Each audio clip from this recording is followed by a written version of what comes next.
Go live, yep, go live there. And start Facebook.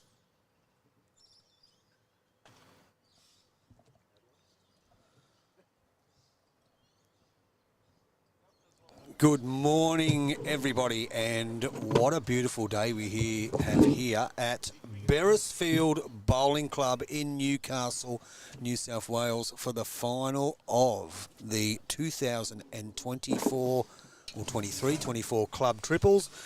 And our two skips in this match will be Brad Unsted, easy to identify, he's wearing the shorts, and Ian Hudson, who is using bowling arm. Welcome to, on my left-hand side, the best colour man in the business, Steve Bonty Bent. Good morning, mate. How are you? Good morning, mate. I'm marvellous. Thank you very much. The sun's shining. I'm not freezing cold today.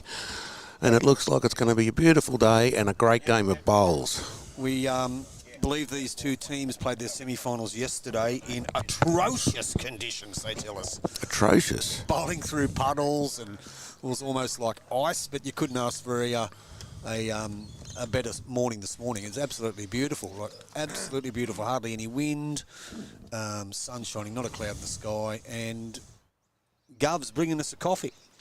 Beautiful. What a good man. What a good man. What a good man. Flat white with two Govs. So the gentlemen, teams that are playing here, Ian Hudson's side, and we'll call him Huddo. His team's Terry Lockwood, who's using green dynamics, Peter Broughton, who's using orange dynamics, and Ian Hudson, who's using brown XTLs. And then Team Unsted would be Mark Fisher. Now, they call him Sharky, apparently. Mark Fisher. Sharky when he's cranky. Sharky when he's cranky. Goldfish when he's happy. Oh, we better not piss him off. Oh, no, he's already been told. Two-tone blue SRVs. Glen Solomons, better known as Slash, will be using the green and gold SRs, and Brad Unsted using green and white dynamics. Now, Brad tells me he hasn't got a nickname, mate, so we're going to make one up for him. The green, I believe, is pretty slick. Maxie, what would the speed of the green be, you reckon? 16 seconds. That's Max has just given us an indication how fast he thinks it is. And just quickly, they tell me that the team, Ian Hudson's side, which is Terry Lockwood, Peter Broughton and Ian Hudson, are the giant killing sides. Is that correct, Brad? They've beaten Taylor Appleby. They've beaten Dave Govan. Wow. They've knocked off all the stars from all reports to make it to the final up against Brad Unsted's side. So, and Brad's a gentleman that doesn't need no introduction. If you know your bowls around Newcastle, been around a bit, played against the best, played with the best. So, yeah, expecting a pretty good battle. Huddo's got the, what's the word for it? What should we call it? He's on a bit of a roll. We'll call it that. Roll. He's on a bit of a roll. After knocked off a few stars. And, Looks like he likes a bit of a roll, mate, too. Bacon roll, bacon and egg roll. That wouldn't go down too bad, actually. Gov, did you get that message?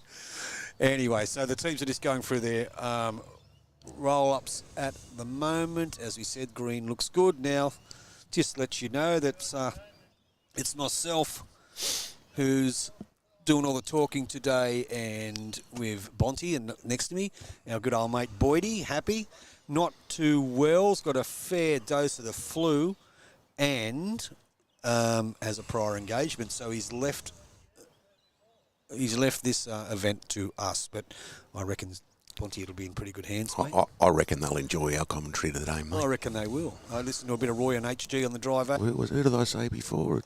Oh, Yeah, them. No. The joke of the day. Okay, we'll start it off with the joke of the day while these guys just finish their first-hand roll-up. A grasshopper walks into a bar. Yes. And he walks up to the barman and he says, "Mate, I'll have a beer." And the barman looks at him and says, "You do realise we've got a drink named after you?" And the grasshopper says, "What, Martin?" No comment? Well, mate, it was yes. Yes. I'll give you 10 out of 10 for decency. Thank you, Bonty. Good old Slash, who's just coming to say hello to me, shaking my hand. How are you, buddy? Very good. Put your money on the Bulldogs? Go the Bulldogs, yes. Anyone doesn't know anything about how good Canterbury's going. There's only two types of people in this world, Bulldog supporters and people who want to be, as far as I'm concerned. Only one colour, Slash blue and white. Slash Solomon's on the green, giving us his thoughts on the Bulldogs. Loves his Bulldogs just like I do. He's not standing in front of the camera. Thank you, Gov. Oh, thanks, mate. Thanks very much. Our bowls coordinator from Beresfield Bowling Club. Beresfield Bowling Club. Dave Govan has just brought us a coffee. Beautiful. And we're much appreciated. Now he'll probably jump on a little bit later. Made by Gov too. Made by Gov. And we'll probably get him on the stream a little bit later on. I know he's a busy man running the bowls program at this good club. Anyone doesn't know much about Beresfield Bowling Club, I do remember they used to have one of the most prestigious pennant pre-season events at the start of every year, about January and February, where all the one-grade clubs used to come and have a hit-out in a competition format. Very, very good event. Still running, I believe. Not too sure if they have the patronage they used to get, but still a very good event. Anyway, let's have a bit of a talk about the game today. Bonty, who's your tip? Well, mate, I don't know much about these two teams. I'm not a Bero man. I know that there are some very good bowlers in there, and I don't want to mock anybody because last time you asked me for tips, I was wrong every time. So I don't want to put the downer on one of them. I was just going to say it's going to be a great game, and may the best team win. Yes, as I explained to you before, the team at Ian Hudson. Ian Hudson's been around this sport a long, long time, and has had a golden run, so they say, in this Triples Championship to make it to the final, beating 2 or 3 superstar sides. And then the team led by Brad Unsted, which on paper you'd probably think would be the favourites. But who knows? As I said, the confidence would be high with Hutto's. I'm not 100% sure. Yeah, what will transpire, but they're just on their second end roll up now. So what we want all these people doing, we've got a lot of people that are dropping some comments now, which is fantastic. So if you want to comment, jump online, tell us what you think about the commentary, tell us a little bit about bowls. If you want to come over here, guys, you'd want to hurry up because the crowd is swelling. The crowd is swelling, yep. One bloke just come out. Yep, it's up to double. It's up to double. Pop in this morning and watch the final. I would think so. But we'll just wait and see. We'll wait and see. But yeah, if you want to drop us a line, Joe Urquhart, good morning from sunny Nambucca. Well, Joe Urquhart, we have got sunny Beresfield too, which is pretty good. Benny Ralsell, good morning, gentlemen. Morning to you, Benny boy. Applications still at the reception desk at Mayfield West, mate. And there, Benny said Hutto is deadly with his size 5s, and that stick just don't tell him anything. He don't listen. Okay, let's waste the skipper, mate. That's why it's the skip. You don't need to all triples. Club triples not being an association event, which doesn't go on any further than a club level. So you have the right to play 2 or 3 bowls, I do believe. If you're playing 2 bowls, mate, they'd play 25 ends. Absolutely. So I do believe they're playing 21 ends. Which is good, so just bear with us a little bit too, because the only issue we have is the sun's beaming right behind us, and it's making just a tad hard to be able to see. But it's better than the weather we have had, mate, so. Definitely. Not being rained on and ice blowing to the backs of our necks. Now, while we're wanting the gentlemen still going through this second end of the roll-up, and just love a bit of bowls gossip and love a bit of bowls controversy, and not only bowls but sport. So there's a little bit of talk of the team in the upcoming BPL, Geelong, and first and foremost congratulations onto Geelong for making their application being accepted to join the BPL, which is obviously one of the biggest lawn bowls event in the country, televised, and a great job done by everyone involved. The issue being that has come up with some controversy is the name of the Geelong side being the Geelong Jets. Now, first and foremost, let's just say that no one has a right to be called anything, let alone the Jets. It's not a patented name, it's not a patented logo. By crikey, there's probably a million sporting bodies out there called the Jets. But there's been a lot of noise made about it, and people's thoughts on the situation where applications who, as far as I'm aware, and correct me if I'm wrong, that don't even go by that name, but now have adopted that name, hence to say that the club that's called the Jets and has been done for 20 odd years now finds their papers stamped if they want to apply to go on the BPL again and won't be able to use that name. I mean, that's, just not too sure how that works. Just not too sure how the marketing department of the SoCAD Bowls body works. But anyway, so people's opinions on that. And remember, it's just constructive criticism, Park and Geelong. But yeah, a little bit confusing with the Jets situation. So if you'd like to have a comment on that, feel free. Of course, we'd love you to comment on the game of bowls and the triple final between Team Hudson and Team Unsted. You're opening a can of worms, Benny. I didn't say it, mate. You said it. You're the one opening the can. Well, from the bloke that started that, mate. The bloke who discovered it and started and had the dream to build a sporting side. I do tend to agree with you. It's I'll have my say. Raymond Terrace have had that name for a long time. Yeah, and once again, we're not begrudging anyone using that name. No. We'd just like to know how that all works and the positives and the negatives to it. But once again, good luck to Geelong. Good luck. But my way of thinking, they could have called themselves anything. They could have. And it wouldn't have been a matter. By calling yourself the Jets, you've basically said to this area up here, find yourself a new name. That's even though right. You've had one for 20 odd years and worked extremely hard. Extremely hard. Well, maybe Raymond Terrace could call themselves the Cats. Just to get them back at them. Yeah, call themselves. Anyway, they could find another form of a plane, I guess, but that's not the point. All right, enough about that.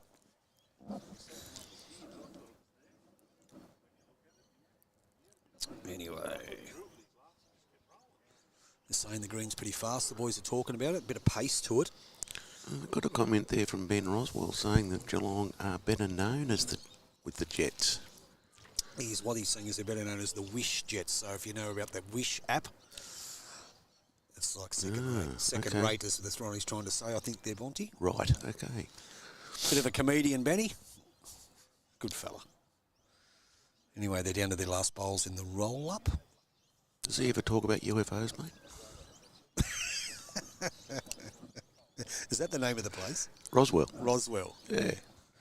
Yeah. It's where they're supposed to have the alien. I think he's just Rousel, though. Ah. Yeah. But I haven't talking. I don't know if he knows much about UFOs. Oh, Rousel, yeah, not Roswell. Maybe just a pronunciation. Okay. So the last bowl in the roll-up by Brad Unsted. Two skippers will shake hands. We'll get this game underway. Who won the toss, gentlemen? Maxie, who won the toss? Brad Unsted's team won the toss. So that means that Sharky Mark Fisher will get us underway. We'll get this game underway as the little jack goes down now. Just a reminder, gentlemen, if you could do us broadcasters here a favour by not standing in front of the camera so our audience gets a good look at the action aplenty that you guys are going to supply, that would be much appreciated. You can watch this game on YouTube Live Sports and on Facebook. But without further ado, Mark Fisher, better known as Sharky, with the two-tone blue SRVs, gets us underway. First ball coming down, just going to run past a tad quick.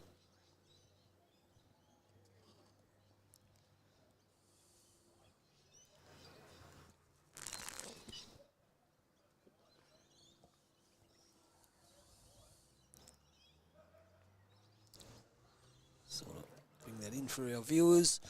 So our other lead, Terry Lockwood, come down on his backhand as well. Weight's not too bad. It's okay, a little bit wide. A bit wide, but probably a metre, just past a metre. So second one down from Sharky. Down on the backhand. Now he looks like he's got a little bit better weight here. How's his line? Is he going to run it out? Yes, he's going to be very close. That's going to be the shot. A couple of feet still. Takes a little while to get used to the speed of the green. It certainly does. Well, our bowlers out there, they know that, but the ones that aren't really bowlers who are watching this marvellous presentation, we can just let them know about that. So Terry Lockwood with his second bowl. Once again, he's played good weight. He's coming back towards the line. He's probably just going to be out. Still think that favour the front one of Mark Fisher's. Plays third bowl. Probably holding one.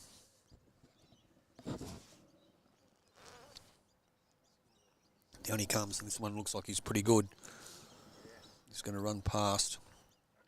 Just a tad quick. But I think that front bowl will be shot.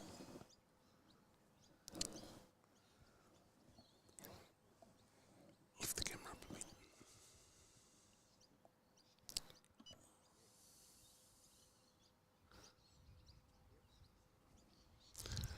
This one's just going to sit that back one, so he's got three back there in the same, virtually the same spot.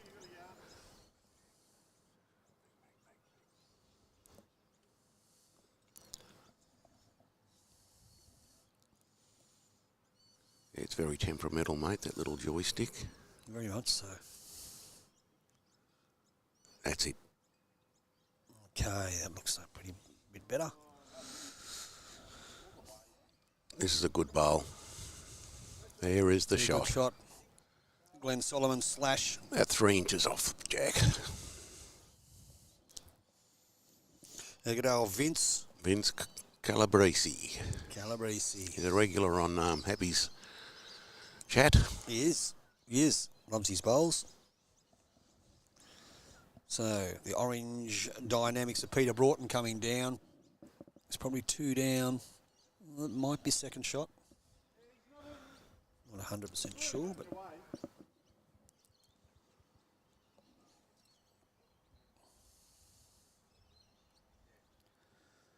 so slash. Another bowler that's been around for a long time in the Newcastle circuit. I think he played at places like Windale. He's been to Beresfield a fair while now. So he sent it down. He's probably just a little bit wide, maybe a tad quick. It's a good home, though. He's dropped himself in there right in the middle of those 3. So Peter Broughton with his second one. And Huddo switched him over to the forehand. Probably a little bit of traffic. I think it's the first bowl that's come down that's been played on this side in the game so far. It doesn't look too bad.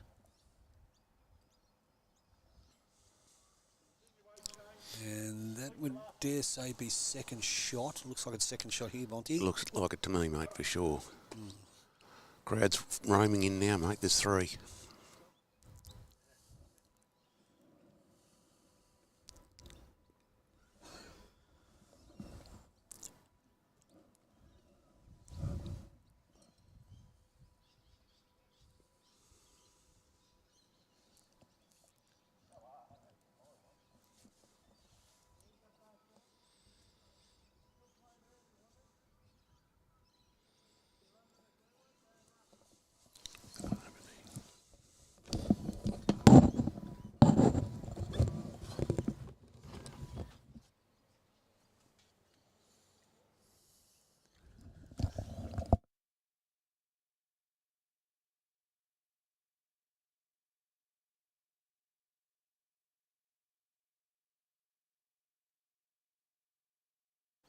Okay, we're back. Just fixing up the cameras.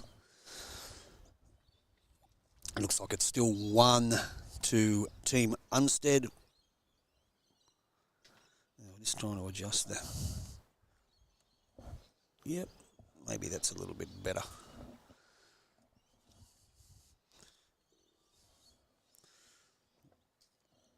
So the green bowl of Slash Solomons for Team Unsted looks like it's holding the shot. The orange bowl, the orange diamond area, Peter Broughton. Looks like it's second shot. Anyway, Brad Unsted's going to play his forehand, holding one. Welcome back, Bonty. Thanks for taking the lid off the bucket and fixing the camera. Better, mate? I think so. You reckon we can ask the leads not to throw it too long so it's not in the dark and the shade area? The jack's not in the shade area. That's a good bowl. That probably good second shot, that one.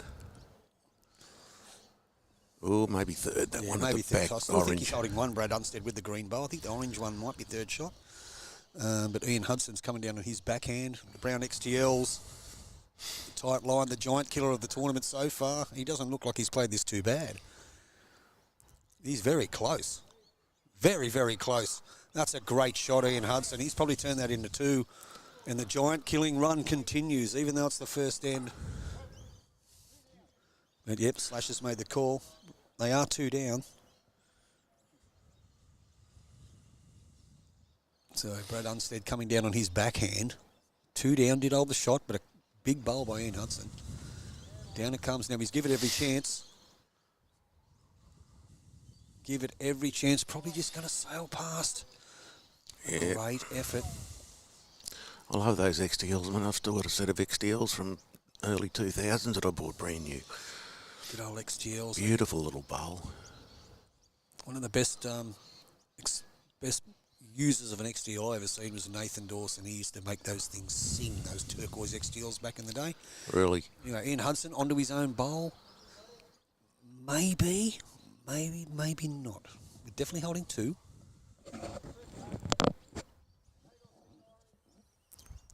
So you heard Glen Tolleman's call. The backhand. Those special effects sounds, that's Bonty having a coffee. Anyway, Brad Unstead coming down on his backhand. He's tightened the lineup a little bit. He's very, very close. I think he's going to retrieve the shot, and he has. Great shot, good. Brad Unstead. Turn that into two, has he? No, it's just the one. Oranges are Peter Broughton. Ah, yes, yep, yes. Just the one. So Ian Hudson, one bowl to play. He plays the same as the other one that he played, mate. He'll pick it up and a bit wider. So, just gone a tad wide, but he did play the bowl. So it's 1 to Team Unsted in the first end of the game.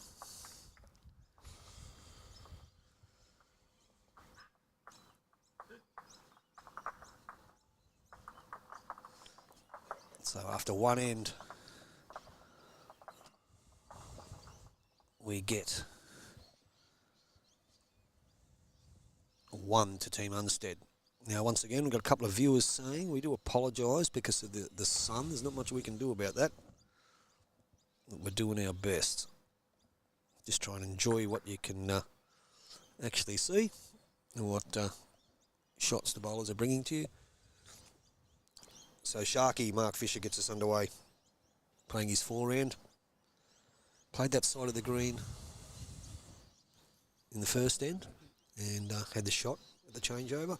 So not a bad start, probably just going to duck under, but his weight looks like it's pretty good. Mark Fisher's got a few nicknames, mate. This gentleman just sent in, he's from Bali at the moment, enjoying Bali. He reckons that his nickname's normally Hustler. Buster. Is it Buster or Hustler? Buster. Buster. Buster. So Buster Fisher, eh? Yeah. Mate, they're even texting from Bali telling us what your nicknames are. And I was told before that he's actually... The interaction with the players is good. He's actually Barry Unstead's younger brother. They were telling me. Really? Yeah. I didn't believe him. Might ask Max. Okay, so down he is with his second bowl is Mark. First one ended up jack high. Second one's not too bad, just going to sail past. Once again, we do apologise about the sun, but not much we can do about that this time of the day. Terry Lockwood will be playing his second bowl. Looks like he's changing over. He's going to play the other hand. Playing the inside of the green. Not too bad. He's given a bit of a chance. How's his weight? He's still running. Ian Hudson looks interested. Pretty good bowl here, Terry Lockwood, and that'll be one. Well played. Good shot. Good shot. Our crowd's building, Monty. It is. Crowd's building.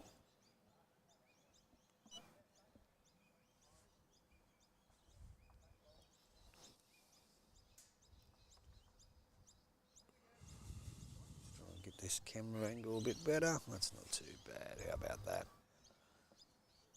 Bit hard to tell with the sun, the colours of the bowls there, isn't it? It is. We'll try and keep you updated. We can see the colours here, but we can't see them on the screen. So Terry Lockwood holding one, playing his second bowl. This is looking pretty good too. Just be a tad narrow if he's got the weight to get to his own. And he's going to slide right across. There's a lot of turn in that. Yes. Okay, Slash Solomons.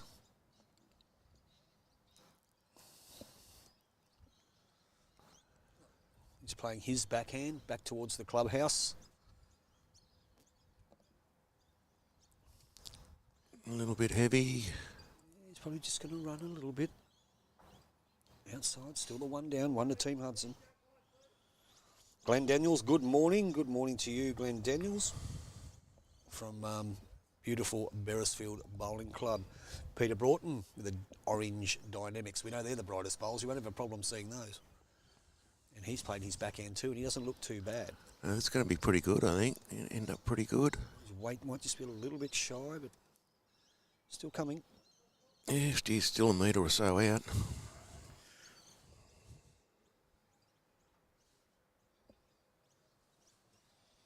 So Slash Solomons, better known as Glen, down on his backhand once again.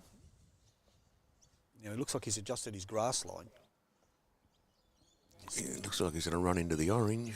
He's going to cut under the orange. A little bit narrow. So it's still one to Team Hudson with the Terry Lockwood bowl. So Peter Broughton trying to turn it into two. He's taken a lot more It's grass. a very wide line, isn't it? I think that's too wide. I mean, his line on the first one was a lot better. Yeah, it's just an adjustment of weight, just overcooked it a little bit. So. Well, at least it's behind it this time. So Slash Solomons trying to retrieve that shot. He is one down. Plenty of room on that backhand. Does look like he's got better line this time. Does look like he's got better line. How's his weight? He's not a mile away. He's just going to cut. No, is he going to go right through? Oh, fair effort. Just found the gap. It's still only the one. Still the one to Team Hudson. Peter Broughton's got a free hit, as they say, trying to draw another shot. And he looks like he's a bit wide.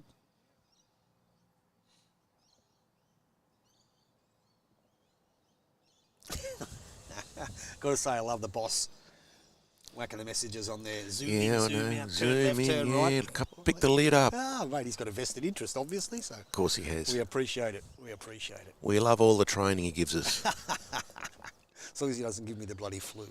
That's it, yeah. Don't give us that. You have a good day, buddy. You know, and enjoy that daughter's birthday. Anyway, at Unsted we'll have first bowl, one down to the Terry Lockwood bowl from the Leeds, the green Dynamic. So Brad Unsted, not too sure what hand he's going to play. Looks like he's playing his forehand. Probably the intention is to sit the shot bowl through. It looks a bit wide. Does look a tad wide. It's starting It to is turn now. turning now, but it's still a bit wide. So Ian Hudson holding one, down on the backhand. Not too bad, this one. Not too bad. He's got to Not be going to have it, doesn't careful. move the jack. No, he's pretty good. He's Oh, going and to he slipped through. Sailed through again. It's a fine line, isn't it, when you're playing on a fast Oh, track, it is. especially a synthetic green, because they're very unforgiving. They're very good surfaces to play on, but it's easy to slip through. Now, Unsted is playing with a bit of aggression here, trying to sit the shot bowl. He's not a mile away. Piece of it. He's pushed it in closer. Wow. Now, you wouldn't think you could play with that much weight and only get one roll out of a bowl. So he's made a shot a little bit harder for himself. May have to switch over. Ian Hudson now, holding one. It's not often you see in a triples game, mate. Probably the first or second bowl from the lead has stayed shot That is true. the whole game.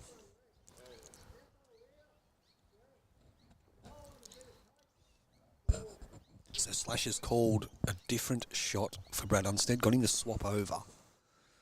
Is one down, trail of the jack. I believe they do have a couple of catches there, maybe two. Or one anyway.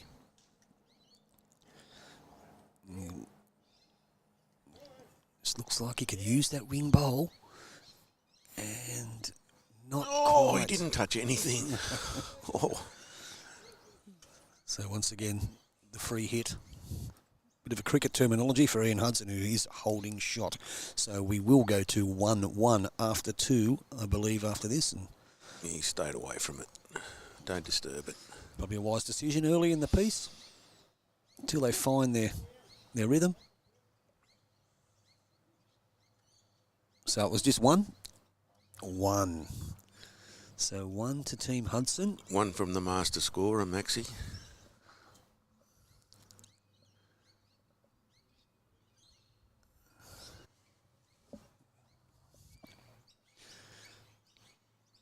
So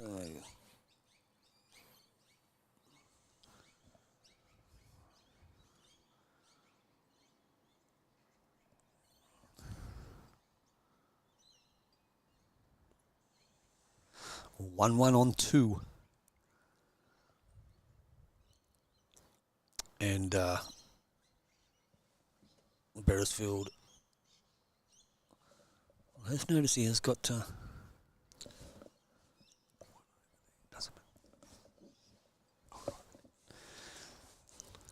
bit of a loose start there from Terry.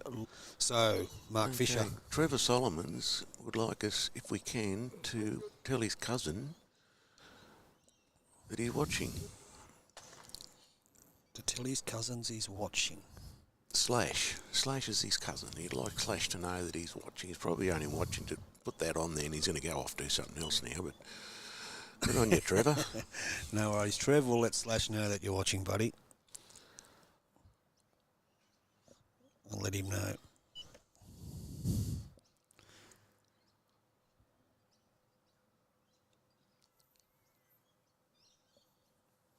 So let's zoom that one out a bit. Put it back in a bit.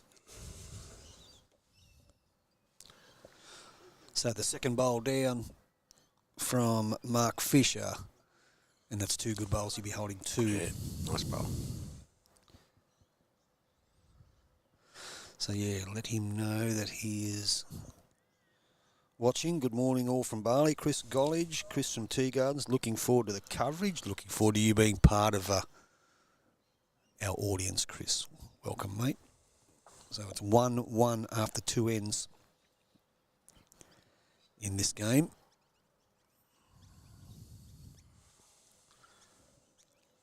So the last bowl from Mark Fisher. Looks like he's holding 2.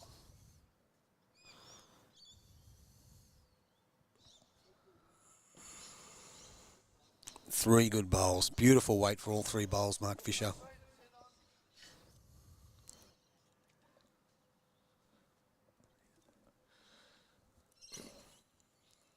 You're watching today, you're watching via CSE Broadcasting, which is Happy's new little venture, which is Community Sports Events Broadcasting.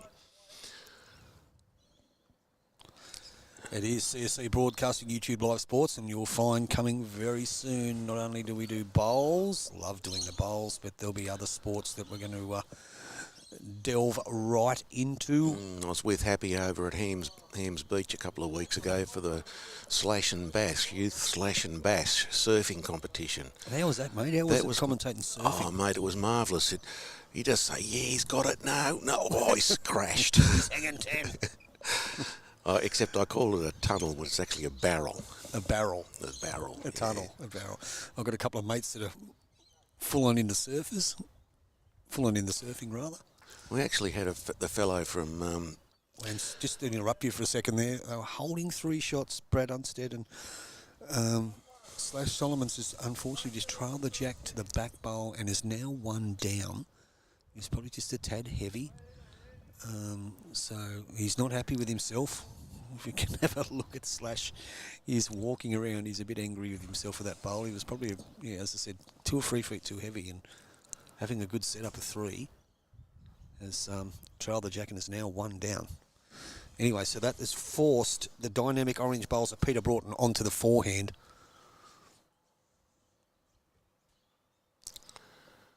As you can see, as the 2 bowls in question, the back bowl of the 2 is the shot. So I will just get that camera angle right so you can see it a bit better there. So the back bowl of the 2 is the actual shot bowl. I was just going to say, mate, we had a fellow from New South Wales surfing who was there for the event come up to us and is keen to get us involved in more surfing tournaments. Awesome. Which is a great good. thing. Better in summer, though. I would imagine it was a bit cool down on the beach. But that just didn't stop them going in the water, didn't stop them wearing the bikinis. I'll tell you what, we were freezing, we were rugged up, and they're walking around out of the water in bikinis. I couldn't believe it. So here we go. A question. Mark Jones has Huddo got a piece of chalk in his mouth? He usually does. Well, I'm not too sure, mate, but we might have a bit of a closer look when he turns around. But as it stands, Ian Hudson's team's holding 1 all after 2 ends. Holding 1. Geez, to keep the chalk in your mouth, he must be pretty confident they're going to get touches. I have come across that a few times before, you know. Like, I remember I played a game of bowls at Barradine, a game of pennants a few years ago. Barradine. Lovely little place, and the guy out there had the massive piece of chalk in his mouth, and by the end of the game, it was only half the size, so he would have been digesting a bit of it. He was probably smoking it. I wonder if you can smoke it. Yeah, I don't know, but it was a great place to play bowls. Beautiful little country town. The greens were great. The locals were fantastic. It was pretty good. So as we look at here, 1 to Team Hudson. So it's pretty precarious what they'll do, and we can see that it's those 2 bowls to the bottom left-hand side of your screen. It's the back blue one that actually has the shot. So Ian Hudson will have first bowl. Got to be very careful what he does here. Only has the 1. Hey, Maxie. So down he comes now.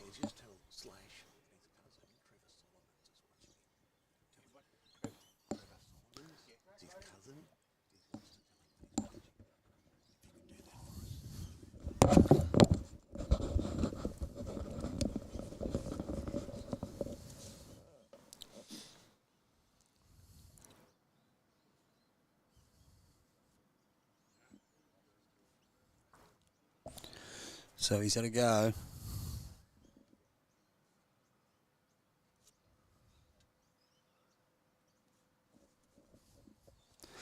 So Ian Hudson holding 1. Scotty Gould watching. Morning, Scotty.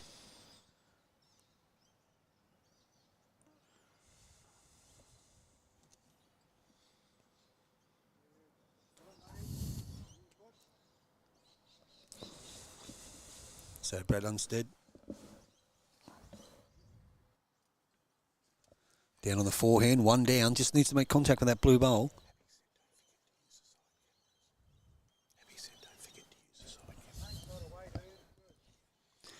Great effort. Great effort.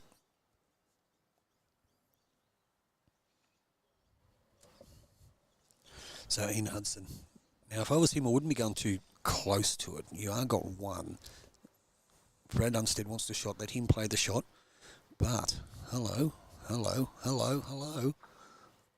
no. He's probably turned that into... Now, this is an interesting situation. He's played a bowl there, which I think it's a good bad one, but he's probably turned this into more than one. Looks like it could be two, maybe even three. But he got a piece of the jack. Yes, it is a toucher. Did get a piece of the jack on that last bowl. So Brad Unsted's having a look. The jack has moved.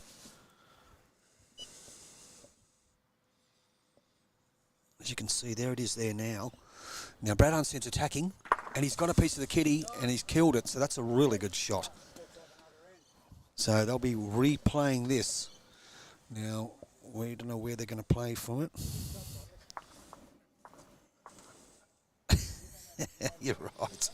Got 4 finals in the top. Anyway, so they're going to play from this end. That last end was dead by a good shot from Brad Unsted. He was in a bit of trouble. Ian Hudson had one, played a conversion, they turned it into 2, maybe 3. So the score remains 1-1 on 2 ends. Terry Lockwood will get us underway again. On the 3rd end, going back towards the clubhouse. Agent Spies had too many beers, Happy thinks. Too many beers by Agent Spies.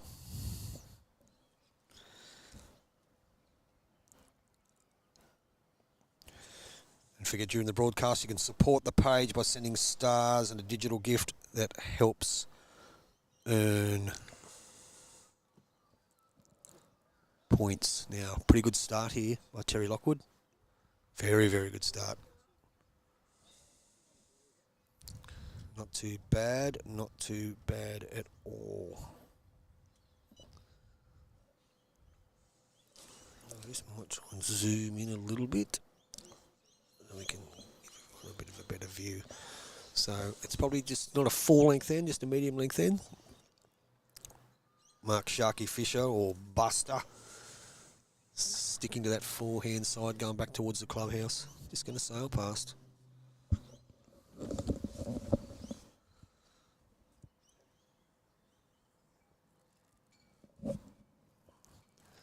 Terry Lockwood staying on the inside of the green, holding one. Coming down now. Pretty good, 2 good bowls. Good leading by Terry Lockwood. He's about that first one of his a lot better, hasn't he? Mm. So it's forced old Sharky to change over. He's not happy with it. It's got a little bit narrow.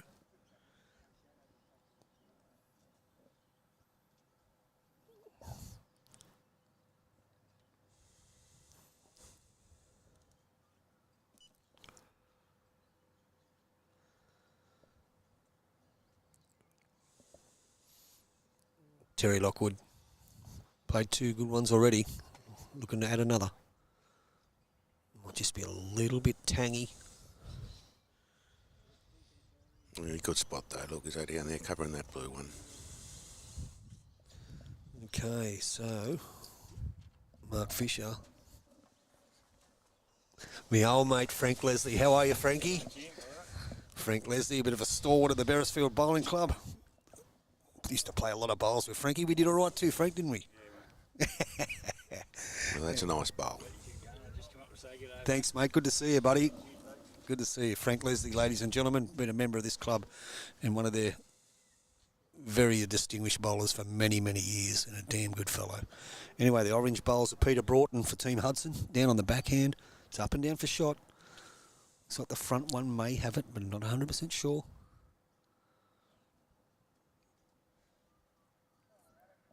Cranky Frankie. Never struck him to be like that. Used to have one of the best sets of Drake's Pride bowls. Back in the day, we played a lot of bowls together, Frank and I. A lot of bowls. Anyway, Slash Solomon's. Still a pretty tense affair. It's still 1-1 after 2 ends.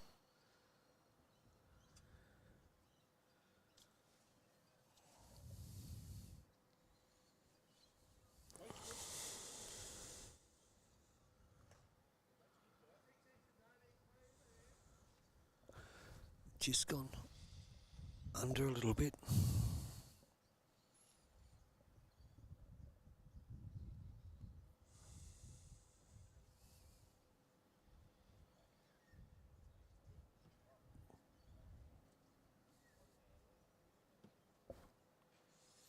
And that's a pretty good shot. If he just ducks under, it's very close. It's probably the shot. Well played by Peter Broughton. And it's one. Ian Hudson's indicated one shot. So once again, Slash Solomons.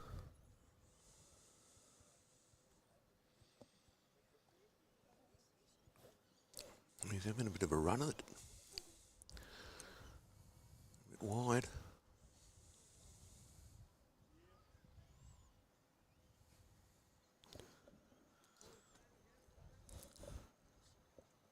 Just a little bit wide.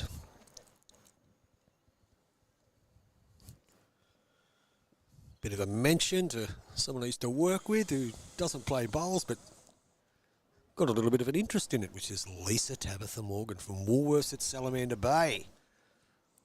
Good on you, Lise. There we go. Right.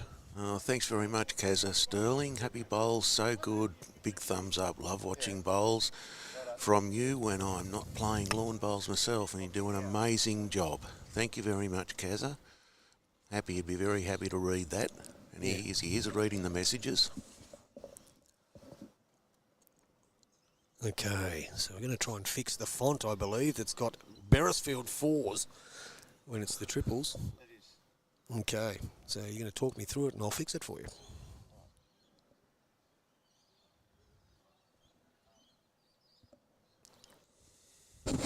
So as we look, looks like it's still 1 to Team Hudson. I'm here with it. You want to fix it, I'll do commentating.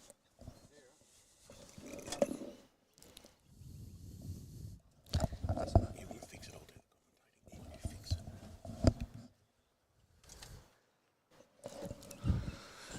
Okay, So you're sending an email?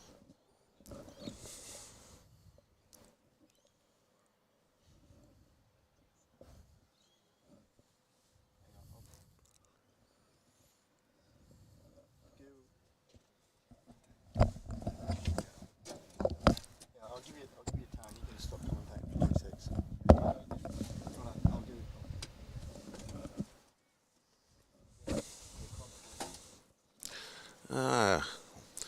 Welcome, Gov. You're going to step in for a little while Happy talks Tony into changing that fours to triples. Okay, I'm just going to move the mouse over to that end of the table. Yeah, good morning, everybody. Hang on, mate. There you go. Good morning, everybody. I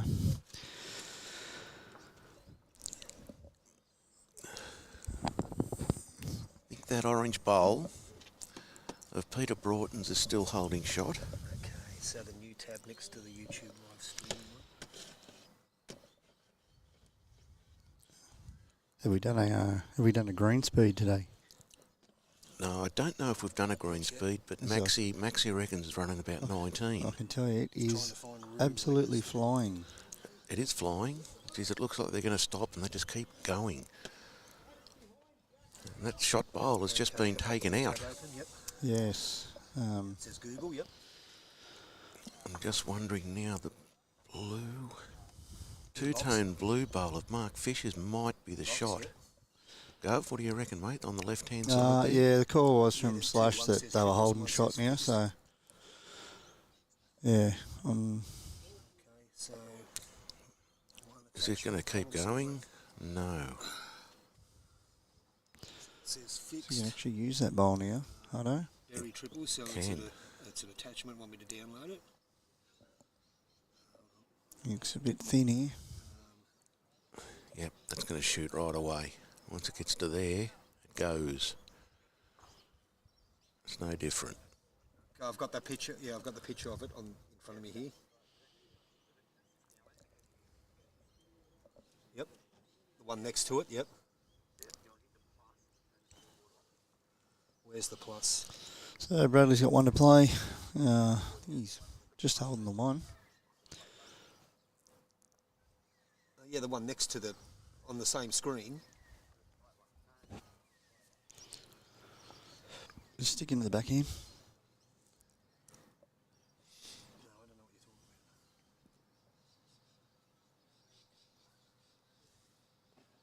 about. In the middle,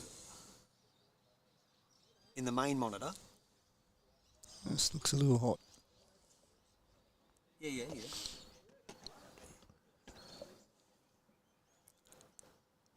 Down the bottom. So one to Team Unsted. So it's the XL thing down the bottom, right? Bring it, click on it.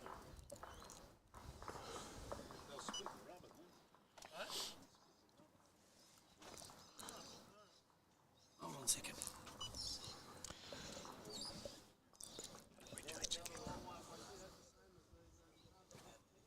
Yeah. Yeah, so how am I finding that? So on the main one, on the big curvy board, right? I can hear him through my speaker. On the screen. Which, yeah, I type the live, right? Yep. Yeah.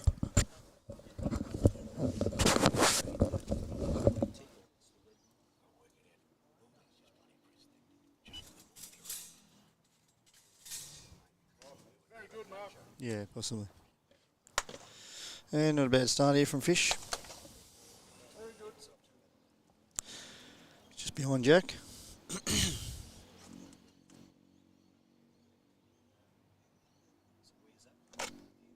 Same thing on the tight one.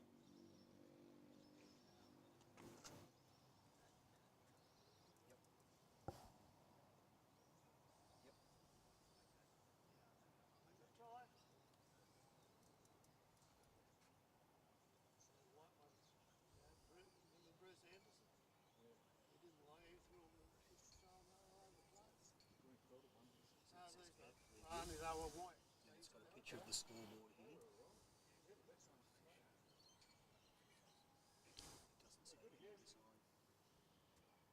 It says preview. Here, edit. Design down the bottom, yeah.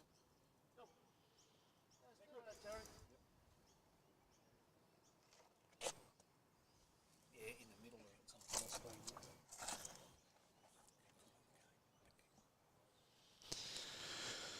Alright, and Terry coming down. He's on a bad track. He's probably just lacking 2 feet. So Fish holding a couple of good ones here. Yep, it does, yep. Team 1 score, team 2 score. Yep. So change the hand. Says game 1 ends. Just trying to get in and around and behind. That says game 2 score. And So it's got Team Hudson 1, Team Unsted 1. he's played it very well. Very well. Yeah, there is. So the timeline says it says 2, then Team Unsted, then 1, then Team Hudson, then 1, then nothing. Yep. Okay, yep. Done that. Here comes Terry. I tell you what, Terry Lockwood. That is a great shot by Terry. One down, but great bowl.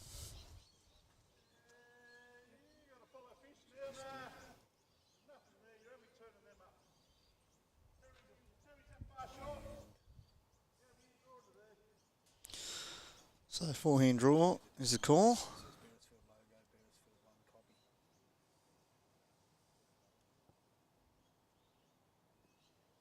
No, can't see that yet. Yeah, I'm in down there. So it's not there yet. So we're going to go back and down there. And not a bad effort here from Slash. Good shot.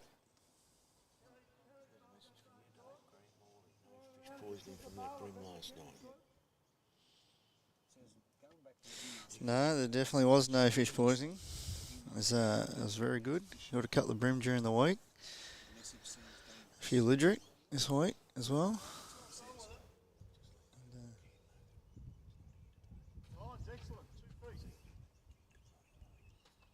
Nope. And yeah, so there's no Boyd today.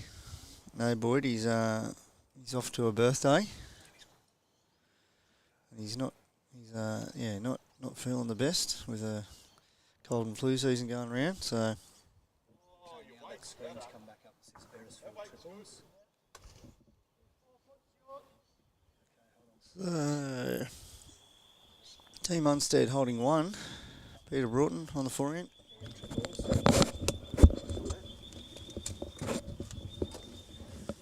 Okay, it's changed it, yep. Oh, and I'll tell you what, that is a great effort by Peter Broughton.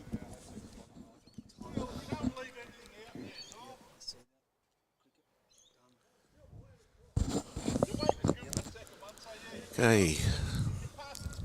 Sorry about this, viewer. You may not have the picture on the screen at the moment. I'm just not sure. We haven't got it on our big one. Scotty's just in there trying to change the logo from 4s to 3s. Is that the Berries triple thing? Try and keep you Is it up to date with what's going on. And the two-tone blue of Mark Fisher is still holding the shot. It's still there, the time.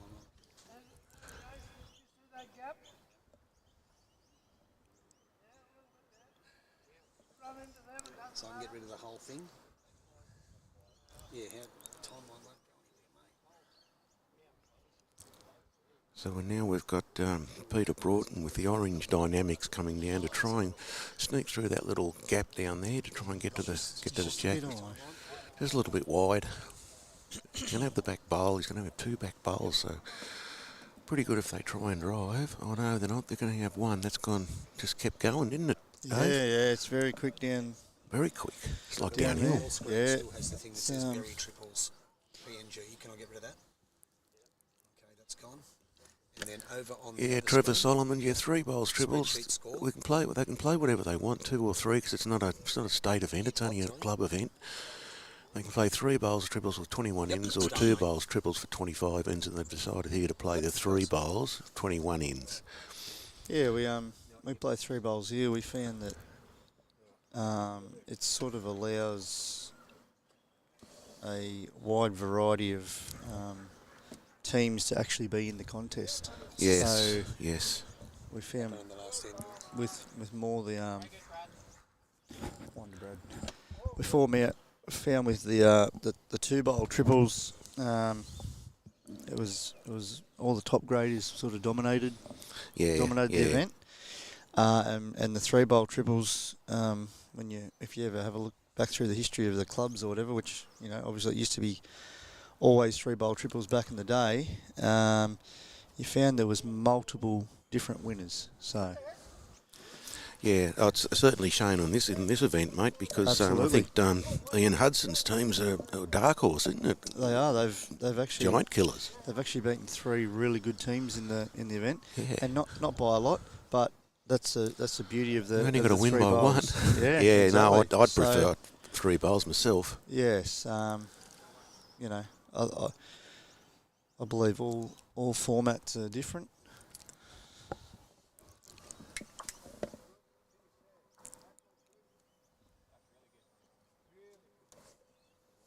Okay. Scotty's back.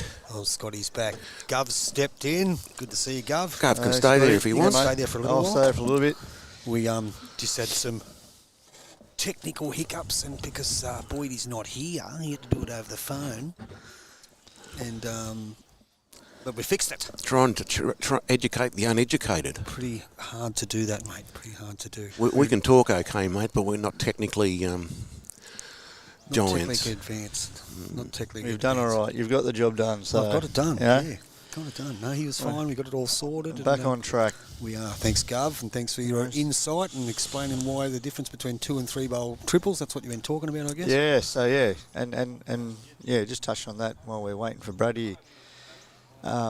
With the different formats in the game, like singles, you got 4 bowls, you play 1, 1, 1, 1, 1. Pairs is a different game. You got 4 bowls, but you play 2, 2, 2, 2.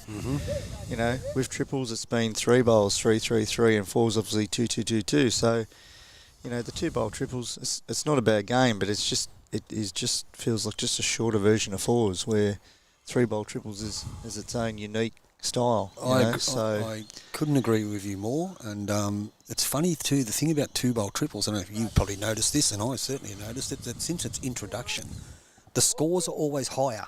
Like results are 38 to 29 or 36 to 32 and things like that. It always seems like they're higher, maybe because it's not they're not taking their time like they would in the game of 3-bowl triples. I think it was pretty unpopular when it came in too, wasn't it? Well, when it first it's came only recent.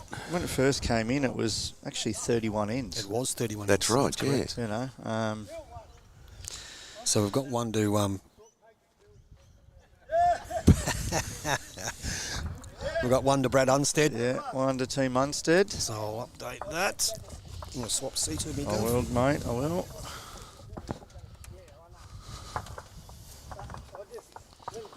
So one to Team Unsted, so he breaks away to 3-1. After 4 ends, we do apologise, guys. A couple of little hiccups, but bear with us. Because we have Gov on board. And anyone knows, David Govin's been around this game a long, long time. I think the first time I met him was about 25 years ago. He was playing for Edgeworth. Yes. And had a few stints with the Jets, one of our skippers at the Raymond Terrace Jets in our second year of the Premier League. And went back there for another stint, didn't you, after that? No, I just had the 1 year at Raymond Terrace, yeah. Where'd you go to after there? I went back to Valentine, wasn't it? Toronto Workers for Toronto. a couple of years and won a 1 grade there with Toronto, and then Valentine for 9 years. That's right, you were there a long time. Good old Valentine. Yeah. Won a pennant there too, didn't you? Didn't you win a 1 grade pennant there as well? Yeah, we beat Raymond Terrace. were lucky enough to beat Raymond Terrace in the final that year. Had a fair side too, if I remember. You had Brendan Baker playing there then. Brendan and Billy Ahoy and quite a few good players. Yeah, absolutely. Don't sell yourself short too, mate. Yeah, so it's been nearly 30 years now. So, Wow, that long. Still learning. Still learning, as we all are, Gov. Anyway, we get back here. Oh, knock the jack. That was old Mark Sharky Fisher. You may still have one. Fisher's pretty happy that he was tight and heavy there for a toucher. We love the interaction with the players. It's becoming very confusing. Anyway, Terry Lockwood, he's come down and playing the inside of the green. It's up and down for shot. No one's indicated, but this one could... He's played it pretty well. He has. I think this one might be the shot. And a great bowl. Great shot from Terry. Well done, Terry Lockwood. So 3-1 after 4 ends. They're only scoring 1 an end. We've had 1 dead end. Team Unsted's in front. On a beautiful morning from Beresfield in Newcastle. The crowd is building too. There's a few up there now. And still is only early. Yes. Yeah, we get a pretty good turnout here at Beresfield. I can see there's a few up there watching. Yeah. Morning, Stephen Farmer. Unfortunately, mate Boyd's not here with us today. He had a previous appointment, and he's also got a touch of the flu. So you got Tony Scott and myself, Fonty, Phil working the monitor today, and we've got Dave Govin assisting us. Put us out of our misery, Gov. Is it Govin or Govin? Well, if you just said Gov, what do you reckon it would be? It'd be Govin. Exactly. That's spelt with the O. But we had this discussion when we played when the pennant finals were on, and because the governor is Govin. That's it. That's right. So that's it. Govin. Yes.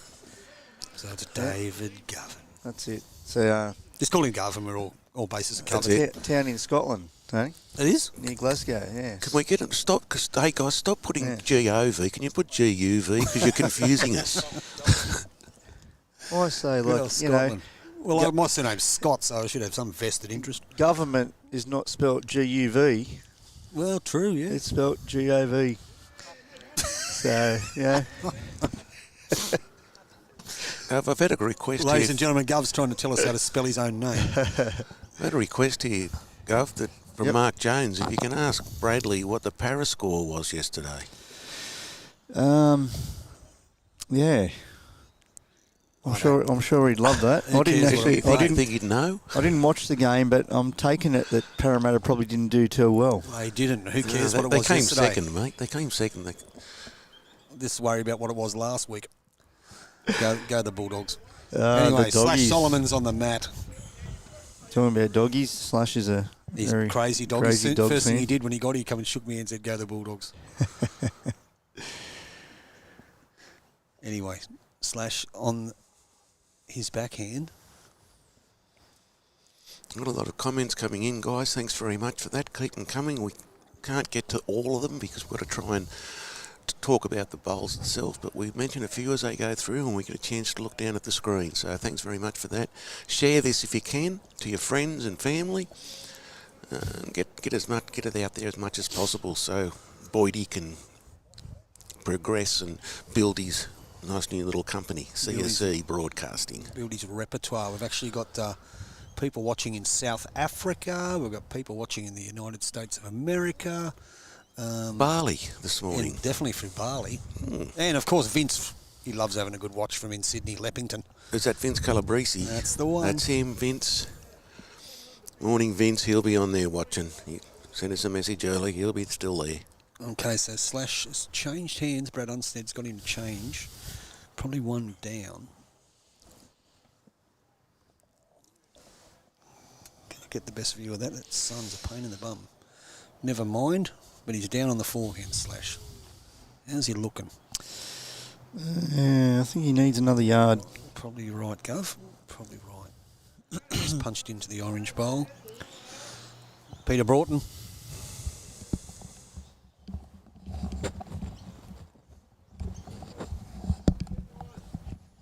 So viewers, we've got Dave Govan, the bowls coordinator at Beresfield Bowling Club, joining us here for some interesting comments during the game, as another good colour man does. Now he's gone to the backwood here. All right, we've had a question from Steve at Farmer. Steve, just to clarify everything, his name should be spelled G-U-V because it's Gov, not Gov.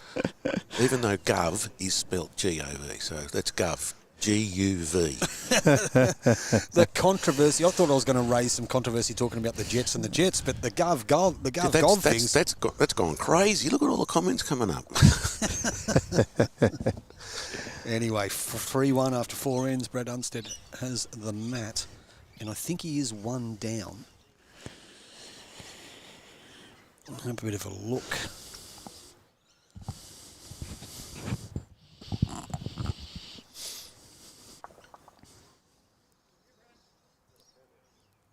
He's not 100% sure he likes it. I think he said it's got a pedal. It's got a pedal, which means he needs a bit more motor. Yeah. He might get that hole. Oh, that's a good effort. Oh, yeah. Just hit that one.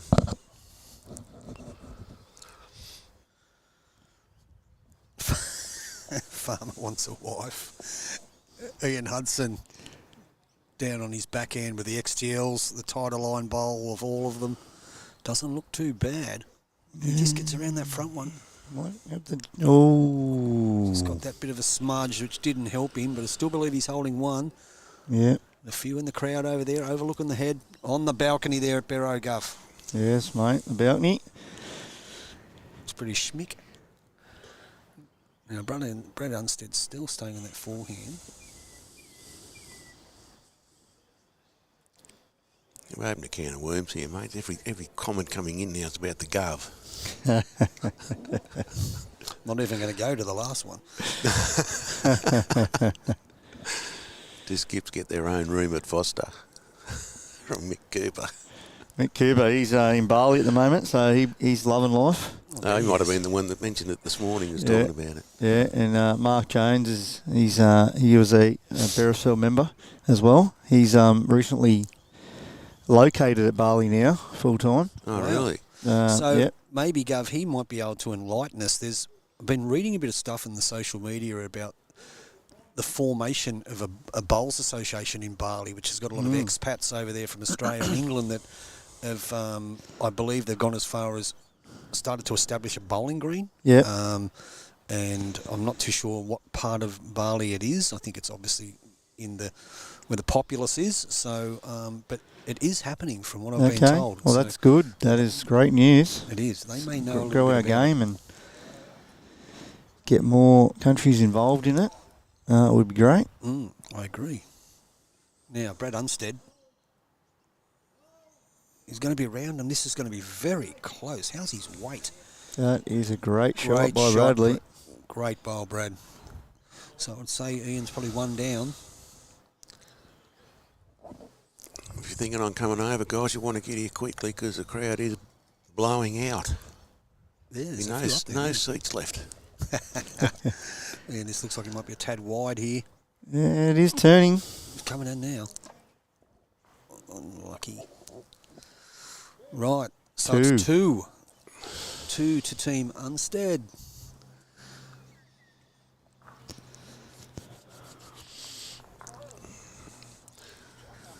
To the gentleman that asked earlier if... So 5-1 on 4, I believe. If Ian Hudson's sucking on a piece of chalk, no, he's not.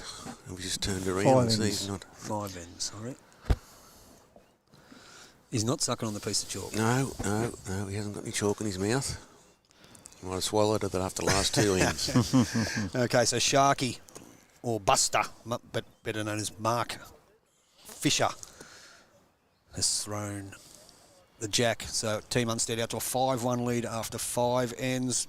Remembering the team Mark Fisher with the two-tone blue SRVs, Glen Solomon's, better known as Slash, with the green and gold SRs, and their illustrious leader Brad Unsted with the green and white Dynamics. They are playing against Terry Lockwood with the brown Dynamics. Sorry, green Dynamics. Peter Broughton with the orange, bright orange Dynamics. Can't miss them. Ian Hudson, better known as Huddo, with the brown XTLs. And what a great start by Mark Fisher. He's not playing too bad. Not playing too bad at all. You might know, Gav, does Brad Unsted have a nickname at all? Well, he's something that we can broadcast. Yeah, as you know, he's a mad Parramatta supporter. He is. Oh, is he? Right. And he's about the same build as Sivo that plays on the wing for Parramatta. So we actually are. Yeah, and he heard ya. Yeah. I don't think he's as quick. So we call him, no, definitely not as quick. But yeah, so he hasn't got a good tan. We've give him that nickname of Sivo. So, Sivo. You know. Right. Sivo. Fair enough.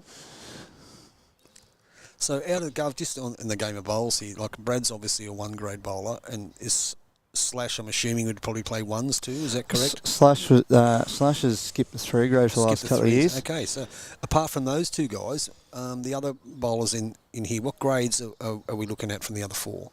So Mark Fisher, he plays 3rd in the 3-grade as well. Yep.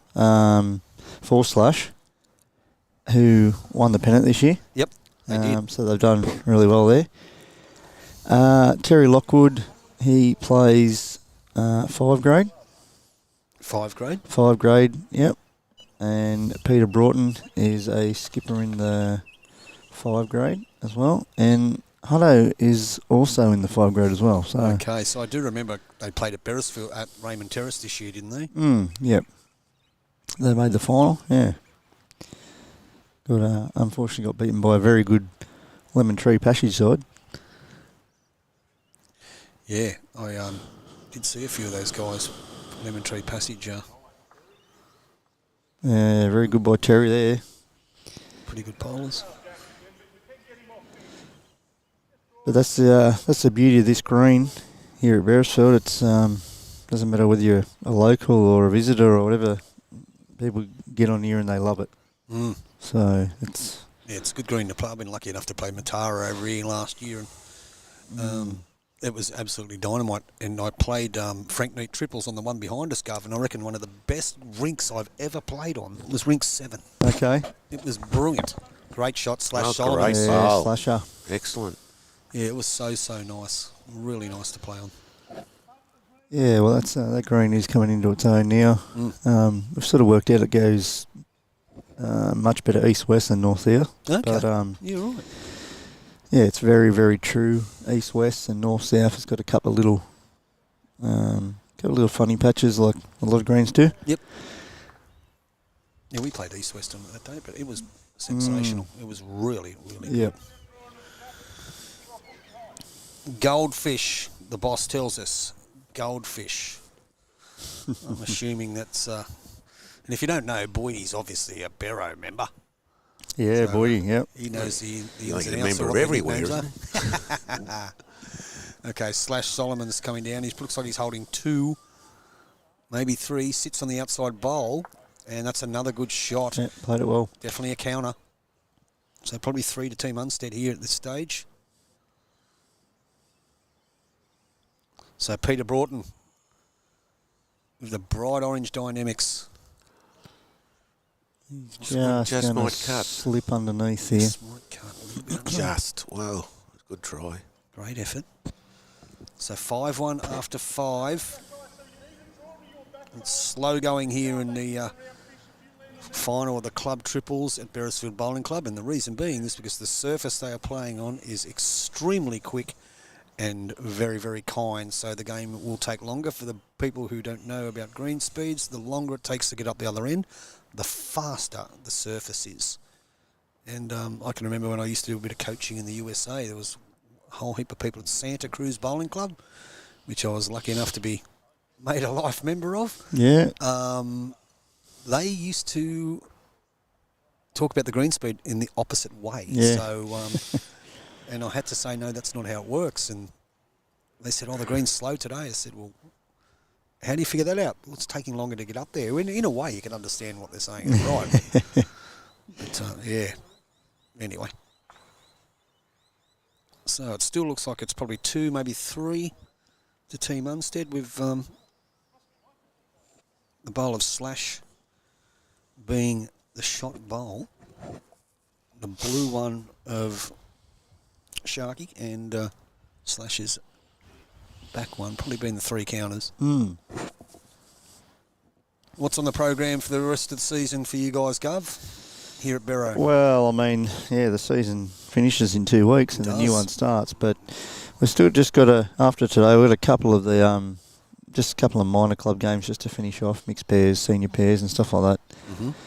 And then, yeah, before you know it, we'll be starting the new lot and back into single gender pennants and district games and yeah, it's non-stop at the moment. It is, and now the calendar's changed in the bowl circles, like it goes from not from January to December anymore. It's July to June.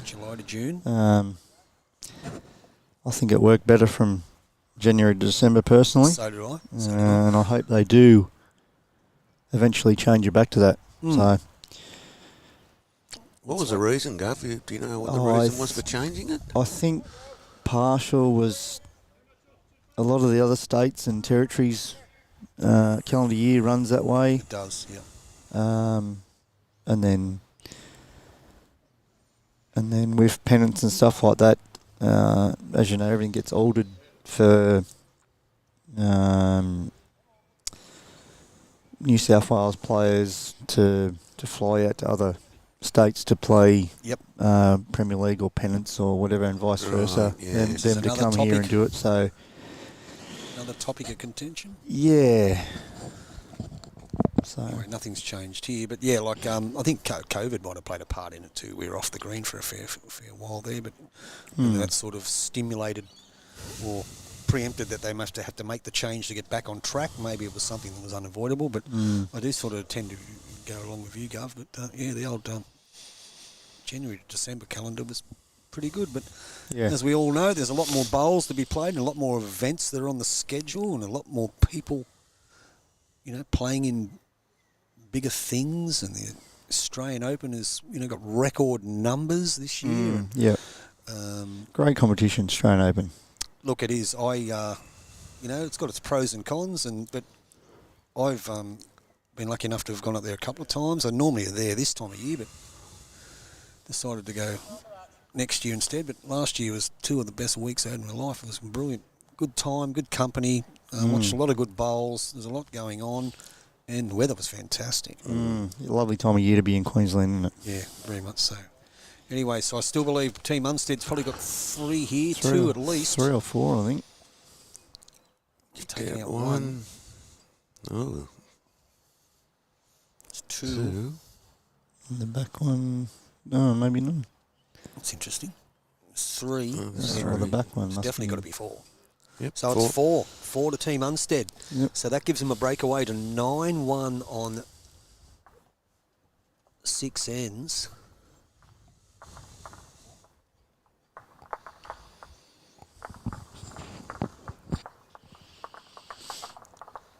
And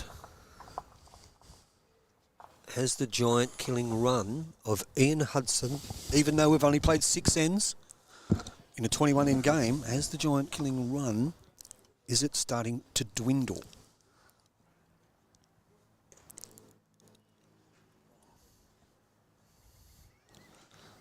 (9-1). Let's wait and see. How many members do you have here, Gov? Bowling members. We've got probably all up, probably close to the 260, 270 Wow. active, like men and women. It's a lot, isn't it? But then, like obviously social-wise and that, it's huge. Yeah, someone True. tell Barry, yes, he's on. He is being recorded. He's live now. He keeps looking up at the camera, talking.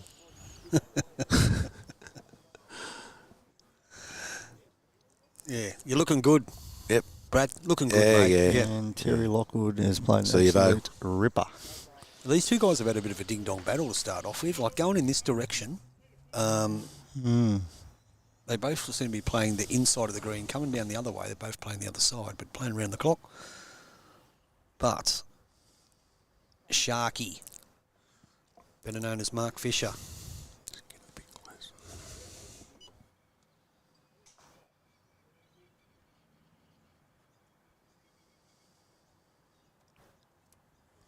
There we go. A little bit closer for the viewers. So Terry Lockwood on the mat again, probably holding 1 at the backwood. Probably need to make a run now, these guys. Needs to start setting it up for his skip. He's probably a bit narrow. They're 9-1 down after 6. This is the third year in a row Brad's team has been in the final. Right, now they go on the other 2. Have they won it? Last year they got beat by a pretty good side. I won't say who it was. Okay, no names, no pack drills. It's got a town named after him in Scotland, we'll say that. And and the year before they were the winners. So Okay, so 2 from 3. So they are. Well, So, Gov, were it'll you, be 2 from 3 if they win today. if they win today, were you So- one of the victims of the Ian Hudson? I was. You were? I was Okay. actually. It went right down the last end, level pegging last end, and we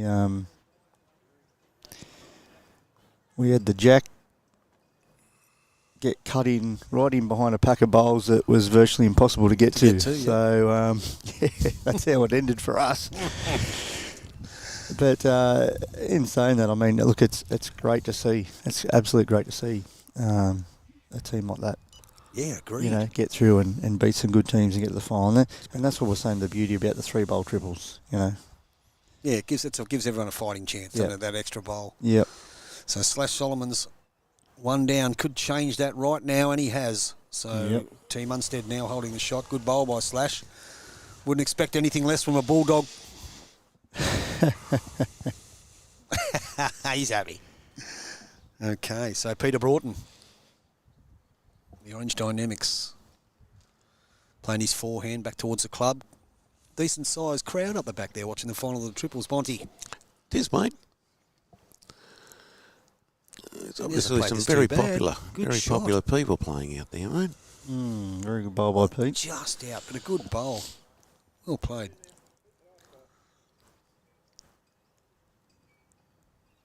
So Slash on the mat. Looks like they are holding 1. 9-1 after 6 on an extremely beautiful day here in Beresfield in Newcastle, New South Wales, Australia for your overseas viewers, and on a very slick and kind surface.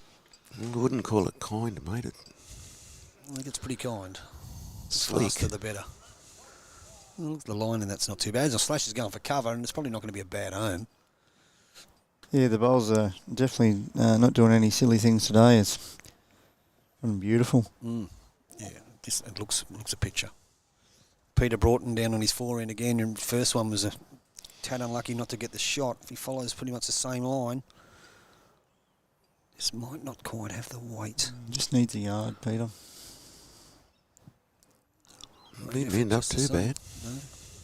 Is a shot on the other hand if nothing changes here, if he wants to play the inside of the green and sit the orange to turn the shot bowl out? Yeah, very possible. Yep, could pump him out for stay for 2 or maybe 3, maybe 4.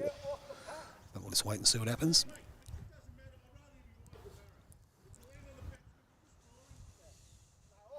I think that's the beauty of this side too, Tony. You don't really know what they're going to do. No. So you can. Well, I noticed that. You can sort of pick, what the one grade teams, what they're going to play and whatever. But these guys, mate, they're a surprise packet. City of the bush they could do anything, mate. So. Well, there was one end earlier where Ian Hudson's holding a shot which Slash actually gave him, and he's come down and played. I think it was a yard heavy. We turned it into 4 until Brad drew the shot. Yes. Yeah, but you are right. You are right. So Slash has gone at the back again. Now, what shot's he going to play? Sticking on that forehand. He is.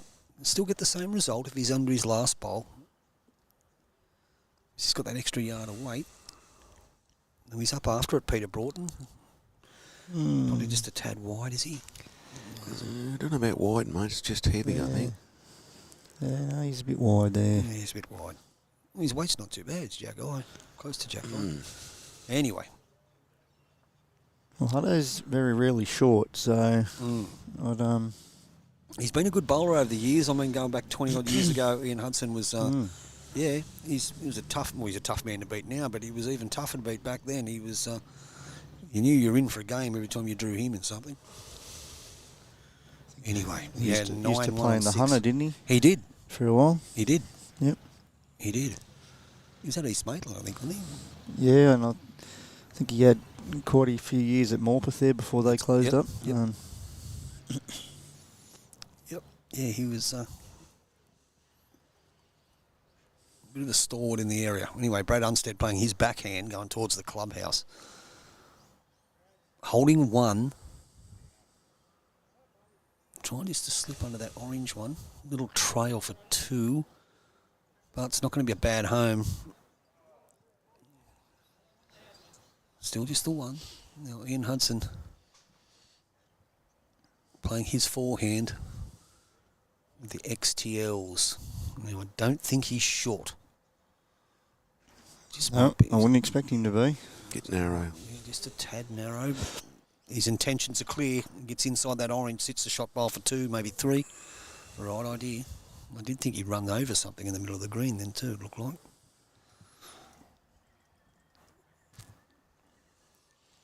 Anyway, viewers, jump on board. Tell us where you're all from, where you play at, who's been the biggest influence in your bowls career and why I have been. And let us know. We always. I don't think there's going to be many replies to that one, mate. Well, I don't know. You might get a reply from Natasha there, I reckon. Yeah. Okay, right. Had a lot to do with Natasha when she was a junior. I certainly did. Handed her over as an 18-year-old to Bowls Australia, and the rest is history. That's it. So, But it must have been something in the water at that town, Raymond Terrace, I think, because they're still doing the same things. Yeah, they've definitely dominated the last 10 years, that's for sure. Yeah. Now, Brad looks pretty close here. Looks very, very close. Slash is happy. He gets inside the orange. Good shot. Yeah, very, very close. It is 2, so Slash has said it's 2 to Team Unsted. It's a nice target, though, isn't it? Now let's see what Ian's up to. I thought he might have played it on the other end. So did I, Gov, actually. There was a nice little funnel in there. But if anything's possible here. Just going to get the wrong side of it. Is he? Oh. Still 2. So still 2 to Team Solomons. To Team Unsted, rather. So they go to 11-1 after 7.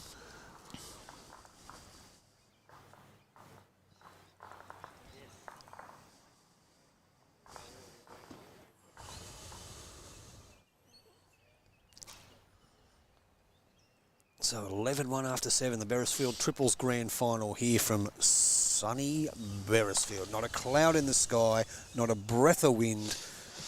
Dave Govan here is our very special guest. Bonty is the colour man. Myself just talking nonsense. It doesn't get much better than that.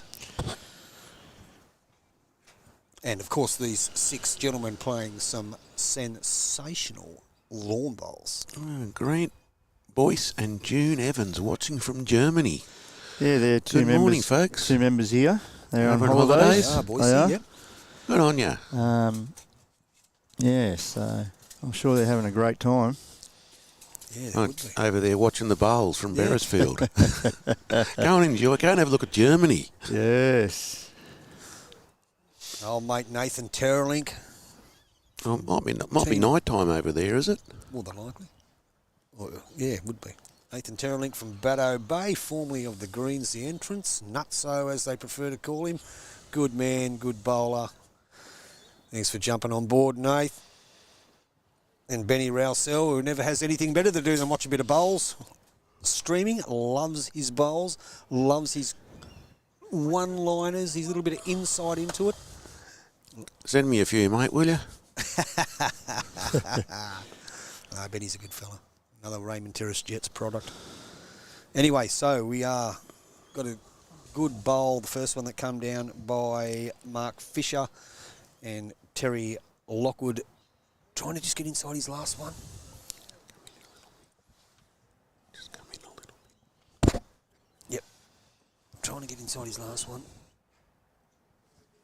Let's zoom this in a little bit for our viewers.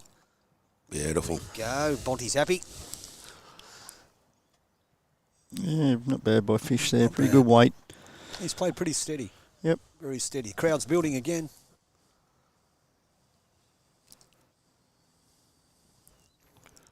Now, Terry Lockwood.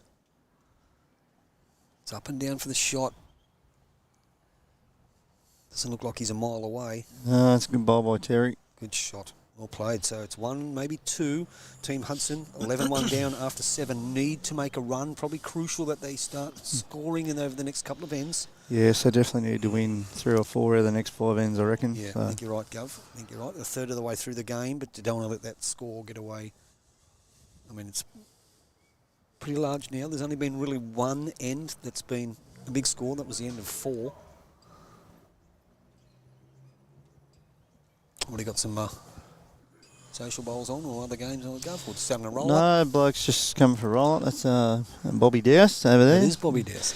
He's a new member here recently. So Where was he before here? he's come from Belmont. That's right. He was playing with Joel Roach in that, wasn't he? Yeah. I was talking to good old Greg Wright this morning. Loves his bowls too. Greggy telling me that the quarterfinals of the 4s in the Australian Open, the team of Sam Laguza, Dan Kalaros, I think Kim Jackson, I'm not sure who the other one is, Slasher, great bowl. have made the quarterfinal of the Okay. Australian Open 4s, and that's a fair Very effort. good, yeah. Yeah, fair effort. Anyway, Yes. It's Peter such a massive event, and there's, Oh, it's huge. there's that many games to have to string together in a row to win it, Tony, isn't it? oh, absolutely. Look, you've got to win a million of them. We were a couple of years ago. Myself, Chris Ramage, a gentleman from England who's a good mate of mine, and Chris is called Martin Page, and another guy we got from Zone 5 who filled in for us at the last minute. We were lucky enough to get down to the last 8, or last 16. Yep. We were 16 all, and holding a back toucher on the tee, and the opposition skipper drove, which is about 8 miles wide, turned around, shook our hands, and just got the worst cannons you could ever imagine, and we get beat by a shot. Yes, yes. But once again, you didn't know what they were going to play, and they went on to make the semi-final. Yep.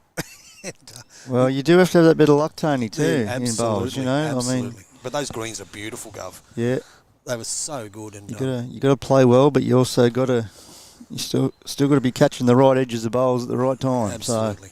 And unfortunately, those guys run into a red-hot Scotty Thorburn, or he did win it that year. Yep. And but look, it's just it's a pleasure to play it. Like, even if viewers, if you've never been to the Australian Open or anywhere on the Gold Coast for bowls, you can walk into that bowling club at Broadbeach any day of the week, any night of the week, and the music's playing, and you can't even get a rink to have a roll up. Wow. There's that many people there, they just love it. Yeah, that's And excellent. I always come up with always thought that bowls in Queensland seems trendy. Where in New South Wales we seem a little bit different to that, but it's a different environment up there, and yeah, good luck to them. It's a good 2 weeks. I think they'd be up on the beach up there. Oh, I can understand why, Bonty.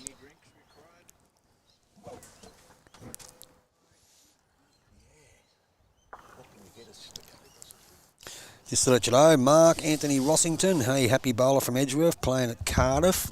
Unfortunately, good old Boydie's not here. He's off to a birthday party for his daughter, but he's a bit sick. So he's left the running of the show to us. And so far, so good. We've had him on the phone once. So, yeah. But all things. Yeah, Jen's just confirmed it's 1:30 a.m. over there in Germany, so Really? you're giving up sleep to listen to us. Once you've listened to us for about 10 minutes, June, you'll get tired and you'll go to sleep. Maybe there's no good stuff on the German TV. Maybe not. Okay, Brad Unsted. Looks like he's somewhere in the area. Just a blade He's high. gonna get It it might out. turn. Yeah, still good. Great effort. So, looks like, It's up and down for shot, mate. yeah. I'm not 100% sure whether they got 2 or they got 1. Or Well, they won. Hutto's on a good track here. Touch of the jack turns it into 2. He just needs it to get Just down. slip past. Ooh. Gov, did you used to use XTLs? I still do on You here, still Tony. do? You do, Yeah, mate? Yeah, Yep. that's right. I remember I first met Gov, he had those black bloody red lines with the red dots in the middle of them. Yeah. Yeah. They're in the bowls office too. Are they? Yeah, I bet they've they come are. out for a while, but they Used to make those things dance, mate. yes. Anyway, Brad Unstead, if he lands on this, he's going to change something. Oh, I think that might be shot now. I think you're right. He might be one down. So Team Hudson looks like they are holding the shot, but Brad still has one to play. And then they need to score this end, in all honesty. They do. And Hutto, is it going to break for him? Going to ride off the orange. Ooh, not quite. Now, what does Brad do here? Can't put it on his forehand. Yeah, Underneath maybe just, draw underneath Hutto's last bowl, draw the shot. Yep. Beat the tighter bowl of Slash for shot. Yep.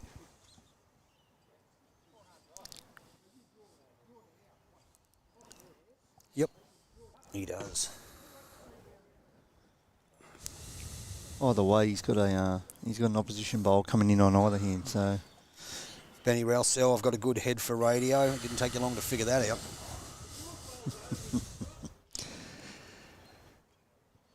Anyway, let's see what happens here. It's interesting. Here's one down. Slash is having a bit of a look at it. Pretty sure Ian Hudson's got one. yeah, I think the Terry Lockwood bowl's a shot there. Yeah, I think you're right. So Team Hudson holding 1. Going for him. It's going forehand, so both bowlers, both skiffs have 1 to play. So Brad Unstead looking to convert it. Has an 11-1 lead after 7. Down on his forehand. Looking all right, Bonty. It's looking okay. Just going to get a piece of the... He's very close. Oh, great effort there. Good effort. Wow. Definitely the one down. So Ian Hudson, just a turn out of his own on the backhand. Slips under inside the green bowl of Slash Solomon's. How game do you be? You try and trail that Jack, Tony. For That was the next thing. Ardo's probably jumped on the mat a bit quick. Maybe his third didn't communicate that to him, but I would have been trying to trail it. Well, Anyway, that's 1. it's one on the right side of the scoreboard. So It is. So 1 to Team Hudson. So that makes it 11-2 after 8. all right, thanks viewers. I'm gonna. So Gov's leaving us, guys. I'm gonna jump Graham out. Hogan, how are you, my friend? Very good, thank you. So thank you very much, Gov, Thanks, guys. for jumping on board and having a yak. We appreciate it. Good to talk to you. Good to catch up with you. Yep, I'll hand you over to Maxi Dettelbacker for Maxi some Dettelbacker. good expert commentary. Absolutely. So thanks, Gov. And Max, jump in the seat, my friend. Just good to see my old mate Graham Hogan over there. Couple of trips to the US Open by Hogs and myself back in the day. Pepsi Max. Coke. Yep. And yeah, good to see Hogsy. How are you, Maxie? Good morning, viewers. So Maxie's jumped in for Gov. Gov's gone to do the gentleman thing and get us all a Coke. The Austrian yodeler is with you. Austrian yodeler. Wow. I like that. The Austrian loader. Trevor Solomon's great bowling facilities there at Bero, Bowlo. It certainly is. Yeah, it's a pretty good setup here. So 11-2. We have Team Unsted in front after the 8 ends. That first one from Terry Lockwood, about probably a metre short, I'd say. The conditions today are absolutely superb compared to what we had to put up with yesterday in the semi-final. I did hear that. They said, Brad was saying it was like you were playing on ice. Yeah. Yeah, and I was actually at home. I was saying to Boydie this morning, I was worried about what was going to happen because I live in Soldiers Point and it was pouring all day. Yeah, yep. And thinking, well, what's it going to be like at Beresfield if you didn't get those semis played? Maybe you would have had to play them this morning in the final this afternoon. Yeah, the rain was a bit on and off, but this thing doesn't rain too well. That's a great bowl. And Terry Lockwood, looking the team that's down 11-2, bowl. He's been playing very, very well. He was yesterday too, yeah, really? He led well. I did hear that. It might have been you that mentioned that this morning. That he played Looks like a resting touch of that one. It does. And, you know, a time that they probably needed it in the game because they are 9 behind. Yeah. They passed a third of the way into the match. A little bit of breeze coming at the moment. Anyway, Terry Lockwood's playing his third bowl, jumping on now. Dave Curry is watching. Cuz from Mayfield West. Welcome to the broadcast, Dave. Hope you're enjoying Port Macquarie. Hope Justin's behaving himself. I'm sure you're all looking after him. Oh, wow, that wind's getting little up breeze. now. It's not a breeze. Since you sat down, Max. Where did that come from? It'll go away quicker than it got here. Anyway. There you go. Just a passing breeze. I don't think it's passing. It's Trees are not moving much though, mate. But anyway. Yeah, blowing a bit up high though. So it looks like that Team Hudson's still holding the shot. Team Hudson really need to get one round the back, don't they? So see where he goes.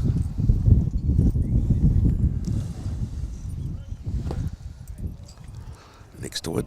So what's the Max story, mate? You fill us in on your bowls journey and how you ended up at Beresfield. Well, I had 18 years at Cardiff. Then I had 2 years at May West with the late Trevor Aitchison. Right, my club, May West. Yep. I was there for 2 years, Went to Edgeworth for 1 year. I wasn't happy there, and then Warren Chipley was the bowls coordinator here, and he got word off that I wasn't happy at Edgeworth, and he said, come up and have a yarn to me, Maxie. That was 6 years ago. And you're still here, mate. And I'm still here. Beautiful club.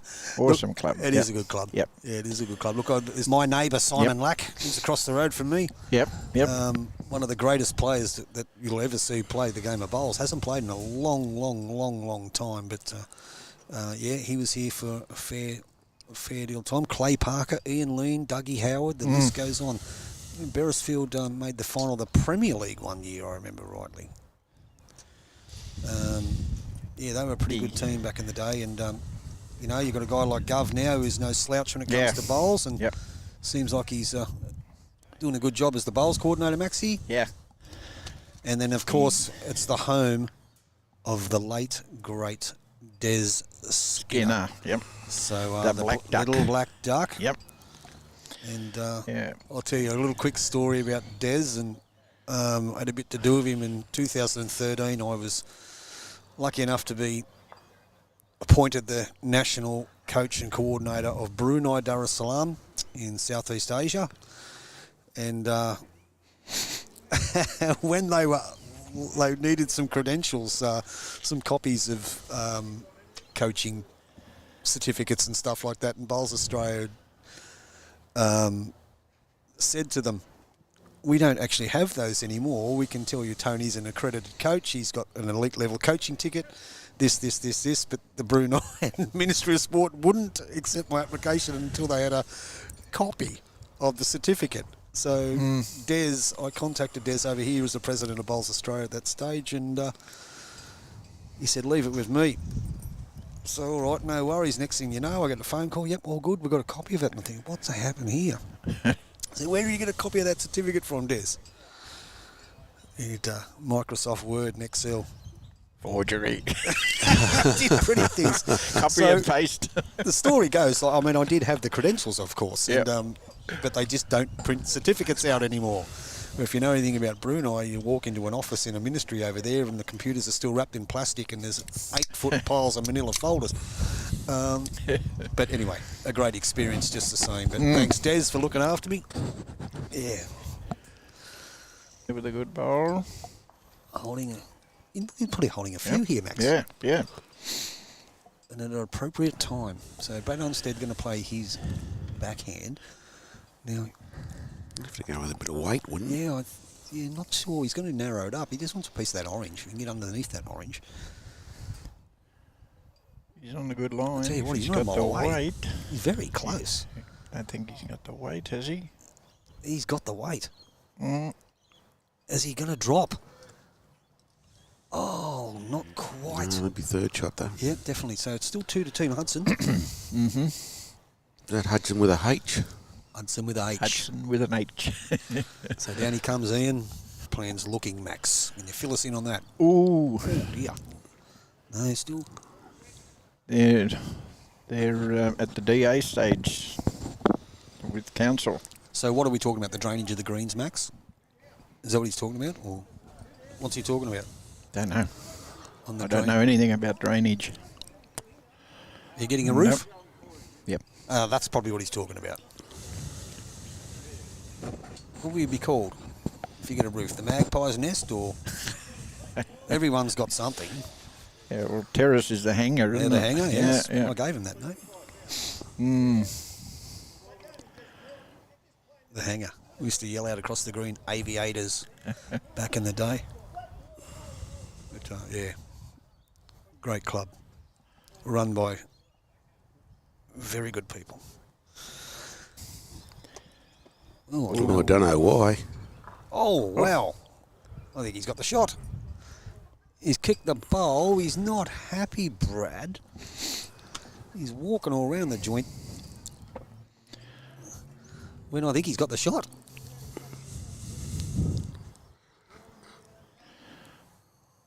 So Ian Hudson. It's up and down what's going on here. So he's going down on his backhand. Brad's cleaning up his own mess on his own bowling green, as a good greenkeeper does. And Hutto's probably just going to be a bit wide. Who's that came in then? That was Terry Lockwood's bowl, I believe. So, what's the situation up there, Max? Do you have any idea? No, don't know. It's a bit hard to tell those colours, isn't it, on the screen? So he's gone back to the backhand. He may have the shot. Otherwise, Well, if the you, way you reacted, you wouldn't think so. It's a bit wide, yeah. he's a bit wide. There's been no indication. Decent crowd up there. So that takes it to 12-2 after 9.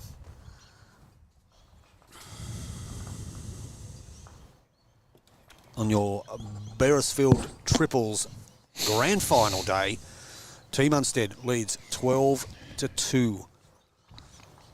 So you've been here 6 years, Max. Yes. You play a part in the NDBA with Yes. umpiring and Yes. committees and so I'm forth. on the match committee, yeah. As Yeah, we call it now, what is it called? The Greater Newcastle. Greater Newcastle Bowls. And we are not Zone 2 anymore after the 1st of July. We'll be known as the Region. Region what? No numbers. Just region. Numbers Just are the gone. region, mate. Numbers are gone, yeah. I'll just call it Greater Newcastle Region. Yep. Okay, fair enough. Yeah. Not to be confused with the bank. The region men's triples have just closed, and the draws should come out today or tomorrow at the latest. Yes, I think, was that the one that closed yesterday? Or was it the fours? No, that was the fours that closed. Yes, so I know one of them's been held over until Monday. Mm-hmm. I've seen Warren's messages on the Yeah. social media. Our club, my club, Mayfield West, has been quite fortunate enough to be granted one of those events in the That's correct. in the fours. The reserve fours. In the reserve fours, Yep. we're quite happy to have that. We Yep. believe we've got two really good surfaces there, and I'll be playing there, mate. you'll be playing there. Yep. Yeah. We have got a very good grass green, Bradley. We have. It's a beautiful grass green. Unfortunately, we haven't got to use it much lately because it's just raining all the time. Yeah, yeah. We have. I've been once again lucky enough to be doing a bit of bowls coordinating work for Mayfield West Bowling Club, and we formulated a new gala to be played on Saturday afternoons, which the response was amazing. We can only cater for 24 teams, but the prize money is astronomical. Okay. We've had it on once in 6 weeks. Every other Because day, of weather. because of the rain. Yeah. It's been washed out. Yeah, it's always been raining at Every weekends. weekend. Yeah, I was there at Hamilton North there that day when you said starting next Saturday. Yeah, that's the only time And we had it, Ponty. There's no next Saturday. It never comes. Yeah, we've had it once. So, but yeah, so and all you people out there, you want a good game of bowls at a good club, Mayfield West, Saturday afternoons, $10 per head, open gender, 2 games of 12 and 3 bowl pairs, and $400 prize money if we have 24 teams. Now that's pretty damn good. You'll get 4 stubbies for $20. The music's playing. It's just a great environment. So get your names down, ring the club, send me a message. Mayfield West Bowling Club, the best little club in town. Good shot, Terry Lockwood. Yep. Good second. So we're at 12-2 in the Beresfield Triples Grand Final after 9 ends. There's been some, probably the score doesn't indicate the game. There's only been one, like, big score. That was the 4 they. That was the 4, yep, that's yep. correct.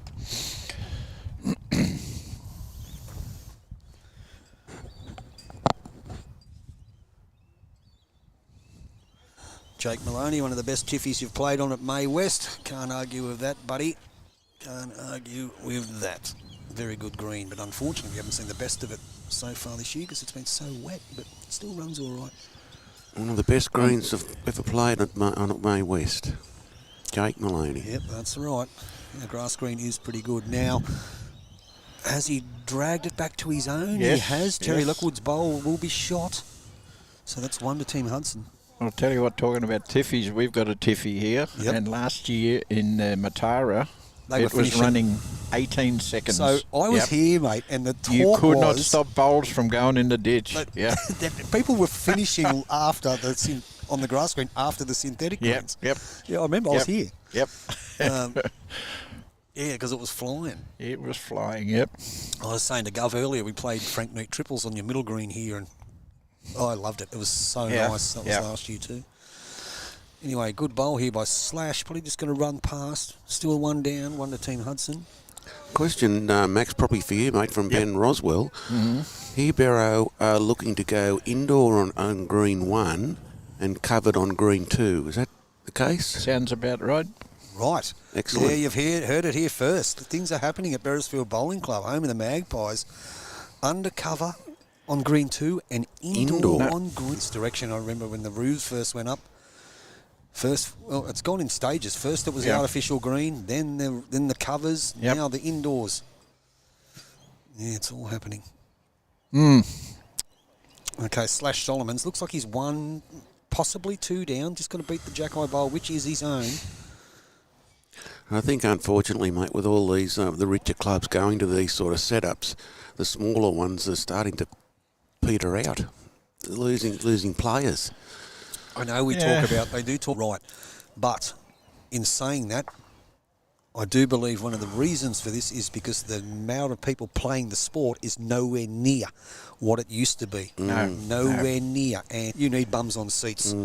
And, you know, maybe this should be a little bit of insight into that, and how we get those bums on seats is, you know, like a junior's the way to go. It's debatable whether that is the way to go to keep the sport survive. Do we Do we pinpoint retired sportsmen from crickets and baseballs and netballs and things like that?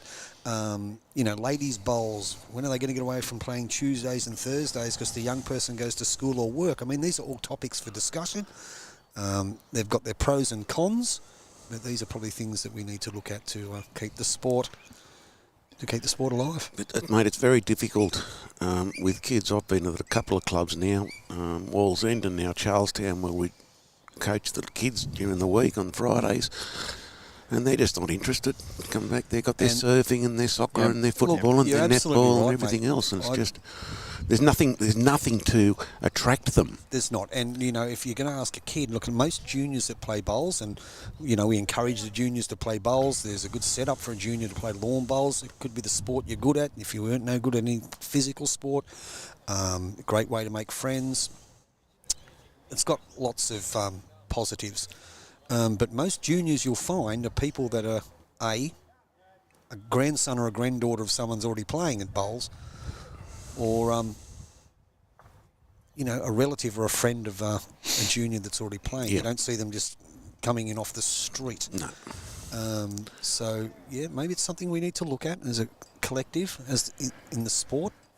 Is our focus on attracting the right person? Do we think that the younger person is the magnet to the sport? Ian Hudson. Oh. No, he still survives. So I think he's still got 2. Anyway. So send us your thoughts, guys. What do you think about that sort of stuff? We're open. We want to hear about what everyone's thought on the great game of lawn bowls. Look, it's a fascinating game. It's a great game. A great game. But it's complicated by the 6-inch space between our ears, boys. The bowling calendar is far too congested. There's a fair bit of Very stuff congested, isn't it? Yep. It is. I mean, we haven't finished our last year's club games yet, as you can see. Mm. Yep. And now we've already got all the district events starting, and it's robbing you of weekends. Yep. Brad Unsted, very close. Great shot. I think he's still going to be 1 down, unfortunately, maybe 2, but a great effort. So Ian Hudson's definitely holding 1, maybe 2, and needs to hold on to these. He's got 1 bowl to play, so he's free hit.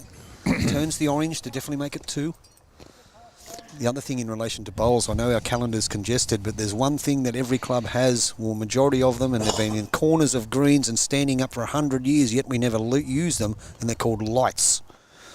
So maybe our sport needs to have a bit hard think about itself and start playing more stuff under lights. There's a lot of smaller clubs can't afford the cost of the lights, mate, to run them. Yeah, well, but you get from that I'm not too sure, but I mean I know that there's, a lot of places just don't play it because Ralph can't see. Exactly, I was just going to say, a lot of the older bowlers... Horry's got to get up at 5 in the morning. Well, we've got to go to bed at 7. Exactly. But maybe it's something that needs to be looked at. Anyway, that was 2. Was it 1 or 2, boys? I think it was only 1. Was only 1? 1? 1. Yep. Okay, so 1 to Team Hudson. Just change the screen around first, mate. I have. Oh. 1 step ahead of you. Oh, you are this time. This time. Got to, on your best behaviour, boys, because Happy's watching from ice skating. He's got the flu when he's at ice skating. 13-2, yeah. Crazy man. Yeah, wise decision, boss man. Got the flu, so you're going ice skating. But it is your daughter's birthday. Where's he at? Borner's Bay Borner's there? Bay, yeah. Is that still going? Yeah, That's still going, okay. yeah. My granddaughters go to that. Right. They come in from, where are they at now? Maitland Way. They come in every week to go to ice skating. Okay, so Terry Lockwood gets us underway. Has played pretty fair, especially going in this direction. We are 13. No, that wasn't Brad Unsted's shot, was it? That was no. Did you give it to Unsted? No, it's Team Hudson, mate. Team Hudson, that's better. 12-3, that's better after 10. Mm-hmm. So 12-3, 9 the diff, 11 to go. Welcome to YouTube Live Sports. Happy. Yep. One of the most decorated bowlers in this zone, and not only this zone, this state, and dare I say this country, and probably said this planet, can play. Yeah, always got a smile on his face, Matthew. He has, hasn't he? He's a good man. Funny bugger. Very good friend for my eldest son. He is, Jared. They get on very well. They do. Anyway, so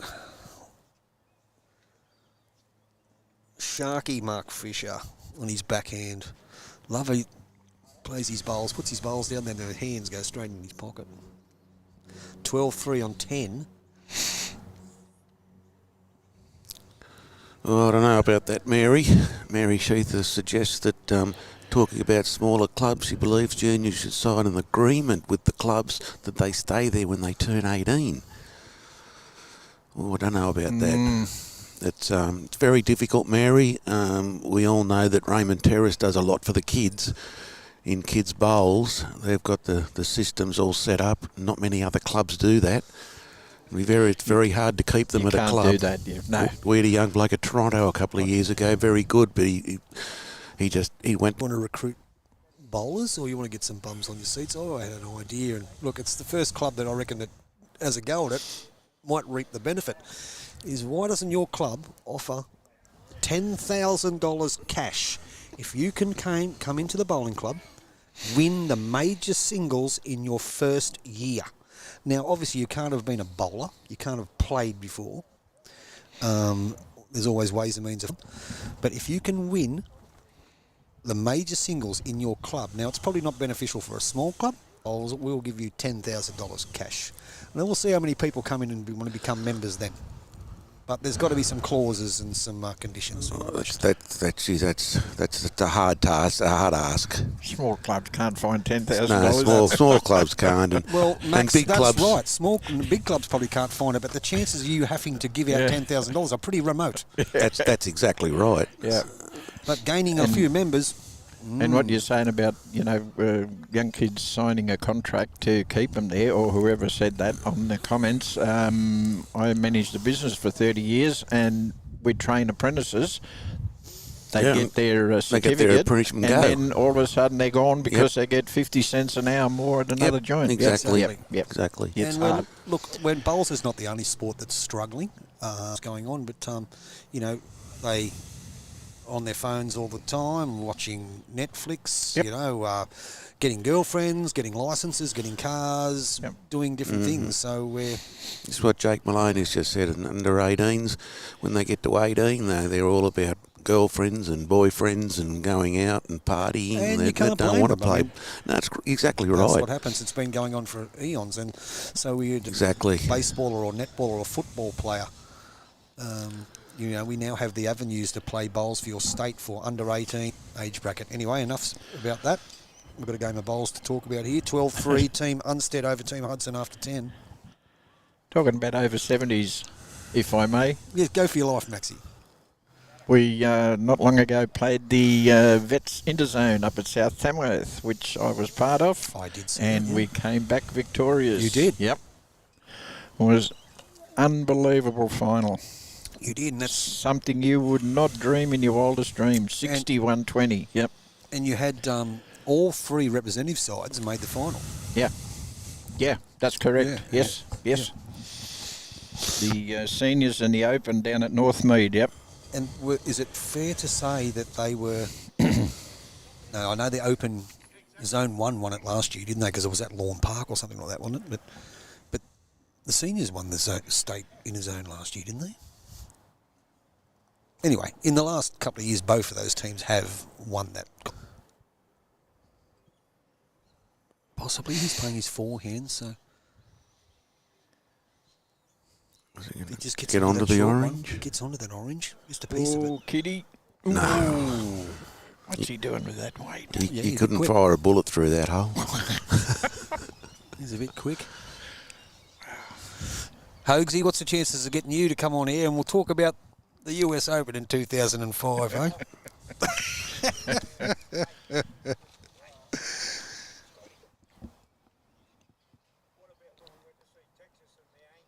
Yes.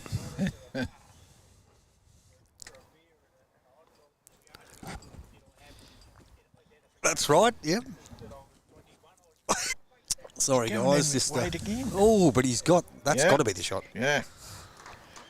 He's two down. in the crowd applause. Yes, but it's funny talking to Graham Hogan and people in the area would know Hogs. We went to play in the US Open in 2005 and we went to the baseball. He went to get a hot dog and a beer and the lady asked him for ID. Yeah, he's chuffed about that. It's like Darwin, mate. I went to get a couple of beers from the bottle shop up there a couple of years ago. A week or so ago, in South Australia, somebody bought a beer and a wine, $47.50. Yep. Wow. Yep. Unbelievable. My wife and I were just in Sydney, went to a pub for dinner, a glass of wine, $15. Oh, my God. Expensive. Yeah. Moscato, Audi, $4.99. That'll do me. Anyway, Ian Exactly. Hudson comes down on his forehand, holding two. Exactly. As long as it tastes good, why does it have to be an expensive bottle? Exactly. Yep. And he's not too far away here. How's his weight?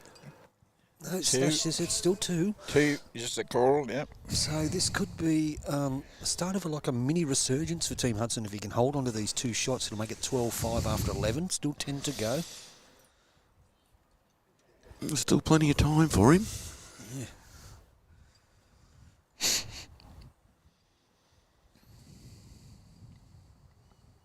So, Brad Unsted. Looks like he's going to play some attacking weight. Oh, he's drawing on the back He's end. drawing, is he? Yep. Oh, the way he lined up, I thought he was having a bit of a niggle. Yeah, well, he's... And he hasn't, but I'll tell you what, he might have turned that bowl in for another one. So could that be 3 to Team Hudson? Having a look. So there's 1. 2. There's 2.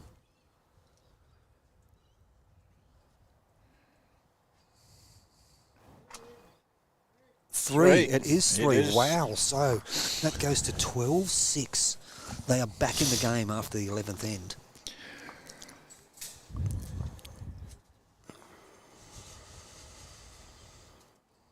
I thought Mr. Unsted would have had a run with his last bowl. Yeah, so did I, Mr. Unsted. Thought you might have attacked that, but... Anyway, David Corns is watching. Hello, Dave. Got a few viewers watching on YouTube Live Sports and via the Facebook app. We'd love to have you all send us a message and talk a bit about bowls.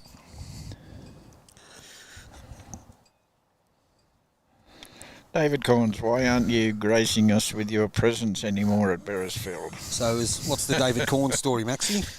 Well, he used to come in and play in the galas. Oh, he did? Quite frequently, yep. Okay. Yep. Just going to get Yes. focus so I can see what's going on. There we go. There we go. Little bit long, little bit wide on that one. So Mark Fisher. Oh, yeah, they were hopeless. That's right. They were pretty ordinary Hogs, weren't they? There's a good bowl coming in Good here. bowl, Sharky. Yeah, good bowl by Sharky. Yep. Well played. Is that a Settled his nerves. Even a 9 o'clock start. You started at 5 this morning drinking. Yep. Okay, so Sharky likes his 6 schooners before a game. That's regimented. And he looks like he's holding 1, so... Christy S, go Uncle Slash. Another great bowl by Sharky. Look at David this. Corns now, I'm fully retired. I'll be back very soon, Maxie. There you go. Okay.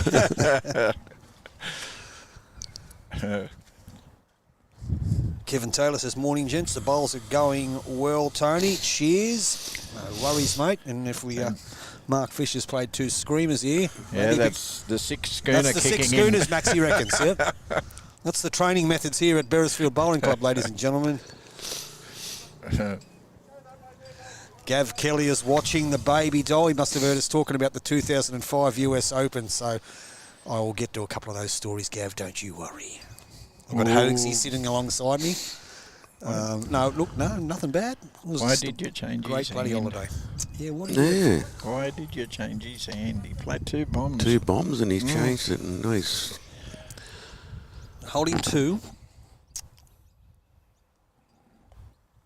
So you bowlers who do like your bowls, and if you do ever get a chance, I recommend the US Open. A great, great tournament. The hospitality, the friends you'll make for life. Even the greens now are very, very good, but just a fantastic event, and it is.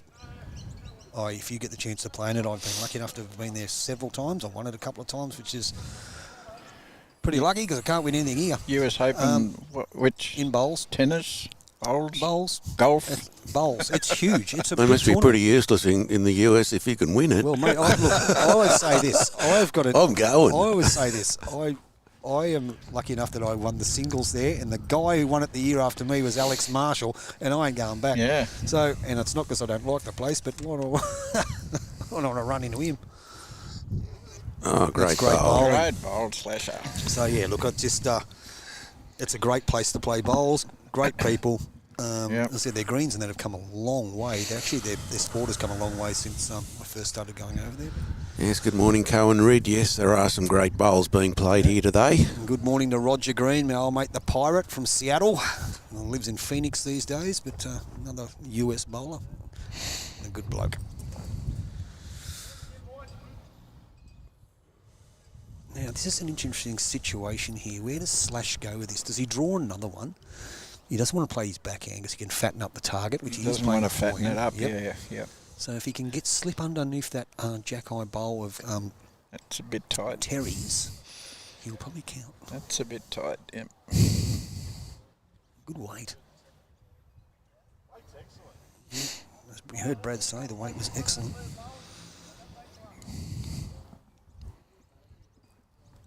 So, ladies and gentlemen, if you're joining us for the first time via YouTube Live Sports and CSE Broadcasting, we are here at the grand final of the Beresfield Triples Championship in Newcastle, New South Wales, Australia.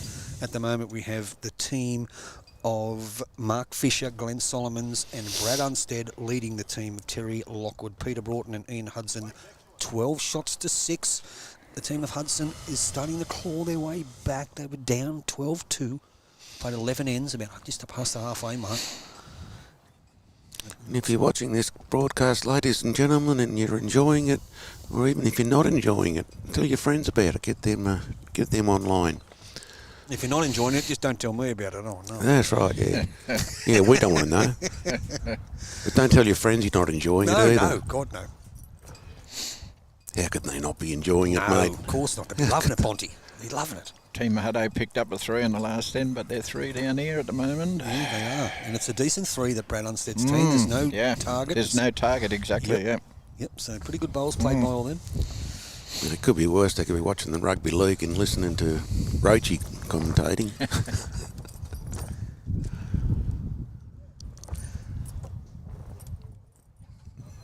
Peter Coombs, I couldn't agree with you more, mate. You started bowls as a retired cricketer. The target is all sports codes at senior level. And, yep. I'm with you, mate. I think that's where we've got to get them from. But never mind. That's not to say that we don't want a kid playing the game either. No. Anyway, Huddo. No, he's tight. And we had David Govan on earlier, who was an elite junior. Yep. Played for New South Wales, won a state title as a kid. And then back in the day when we first started playing, there was a guy called Cameron Curtis, and then there was the rest of us. And geez, he could play that bloke. And Brad Unstead is going to add to the count. Is he? Yes, he is. That's 4. A brilliant bowl. Wow. And still no target. Still no target, Max. Unbelievable. No. What does Huddo do here? Is he? Oh, he's up into it. They're not even finished looking at the head and marking it, and he's up into it. He's very excited, didn't he? Too wide. Probably should have just taken his time a little bit, wait for the guys to step out, rethink, reset. David Govan's been selected to play in the over 40s training squad down at Cabramatta next. He has. Oh, really? Congratulations. Oh, good to on Govan. him.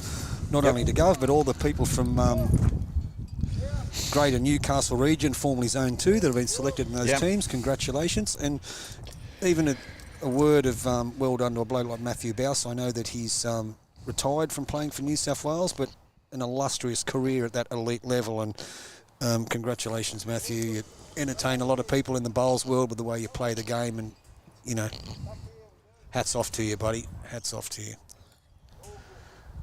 Now, if he just wants to focus on the Raymond Terrace, just look out. He's too young to be retired. Yeah. He's got a young family in that too, so Yeah, he owes the game nothing, mate. Game owes him. Huddo. Wow. Oh, what a shot. 4 down. Ian Hudson with the wand. What a bowl. Comes down and turns it into some magic. 4 down. Game could have got away from him then. This could possibly now be 12-7. What a bowl. Well, the wind's coming up now, mate. It's pretty cool, and too. It's very fresh, yep. There's a few people here watching too, just quietly. You'd be fairly warm, though, Max. I've seen you on rain and freezing weather with just a shirt on. I'm still cold from watching him at Hamilton. I don't feel the cold. God, I wish I was like that. I feel it. Yep. So what a shot. If you missed it, viewers, 4 down was Ian Hudson at 12-6.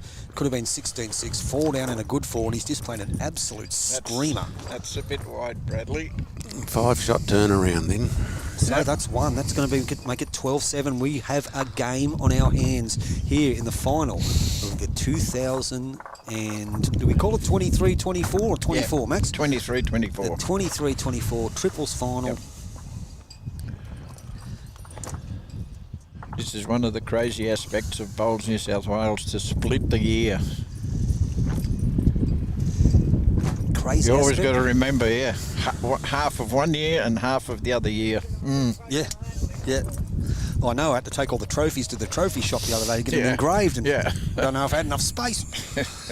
Anyway, 12-7 game on our hands, 5 the difference now. There's only a couple of ends ago that it looked like it could have been a bit of strife for Team Hudson, but yep, at the moment, they are back. They're back, all right. Only 5 shots down now. Back in the game.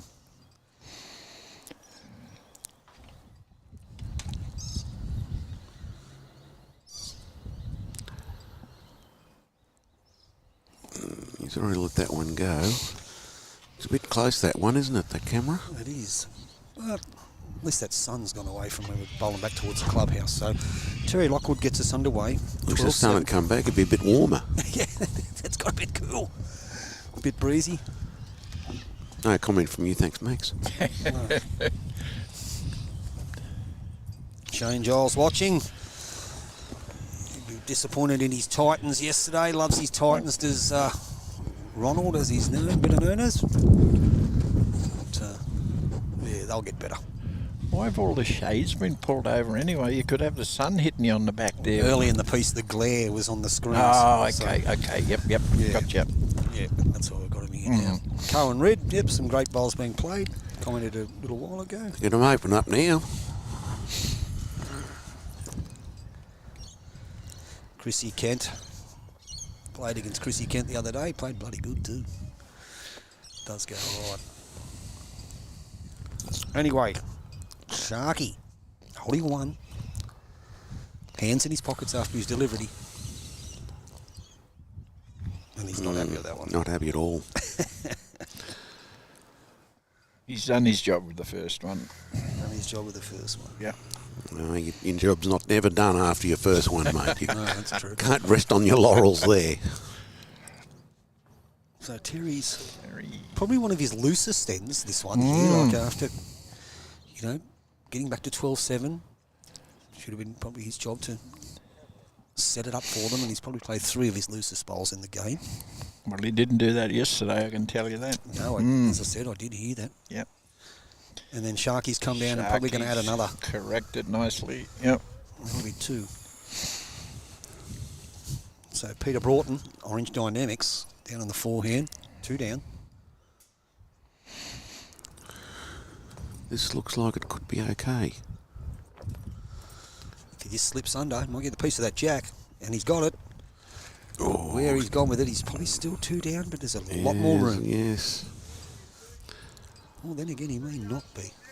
Brad indicated he's one down. Right, so he thinks the last bowl shot, Max? Yep. Yeah, wow. Okay, so the orange bowl's holding They shot. are a ladies long and way in gentlemen. front, aren't they? Yeah. They don't appear it. No. The orange one's holding shot, which looks like it is Jack Eye. / Solomons is on the mat.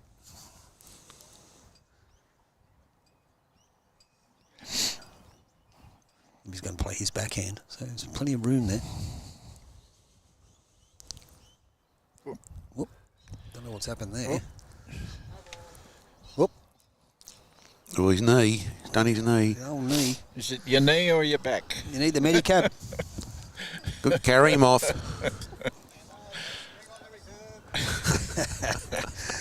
Wayne Druce is watching, the boss. Good morning, Drucey. Hope you're enjoying your little sojourn up in Port Macquarie.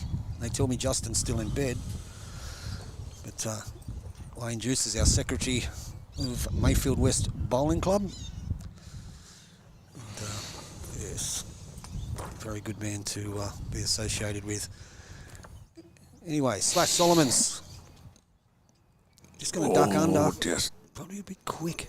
it's probably his knee problem. Probably his knee, but he's got a couple more.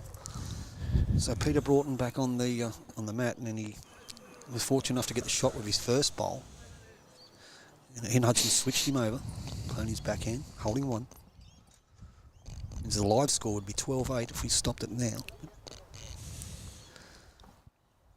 No, just got to duck under the front one. How's he looking, Max? Is he under it? He should be. He is. He should be, yep. Yeah, well, Brad's clapping it, so he likes it, and that's a good bowl. Great bowl. Excellent. Well played, Peter Broughton.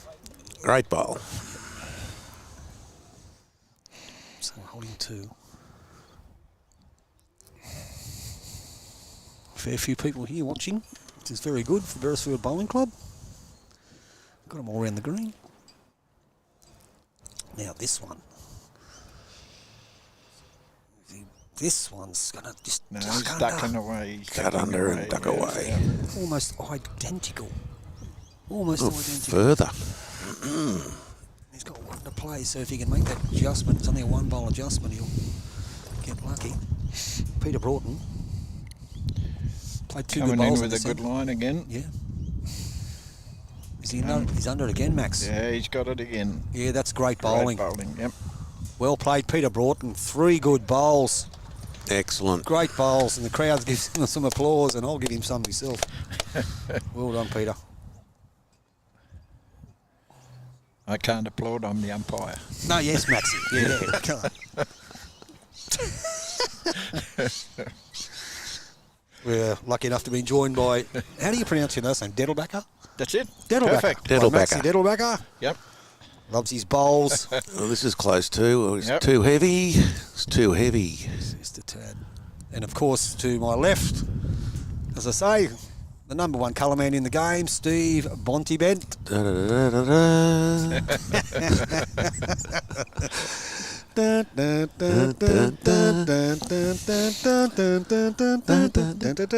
da.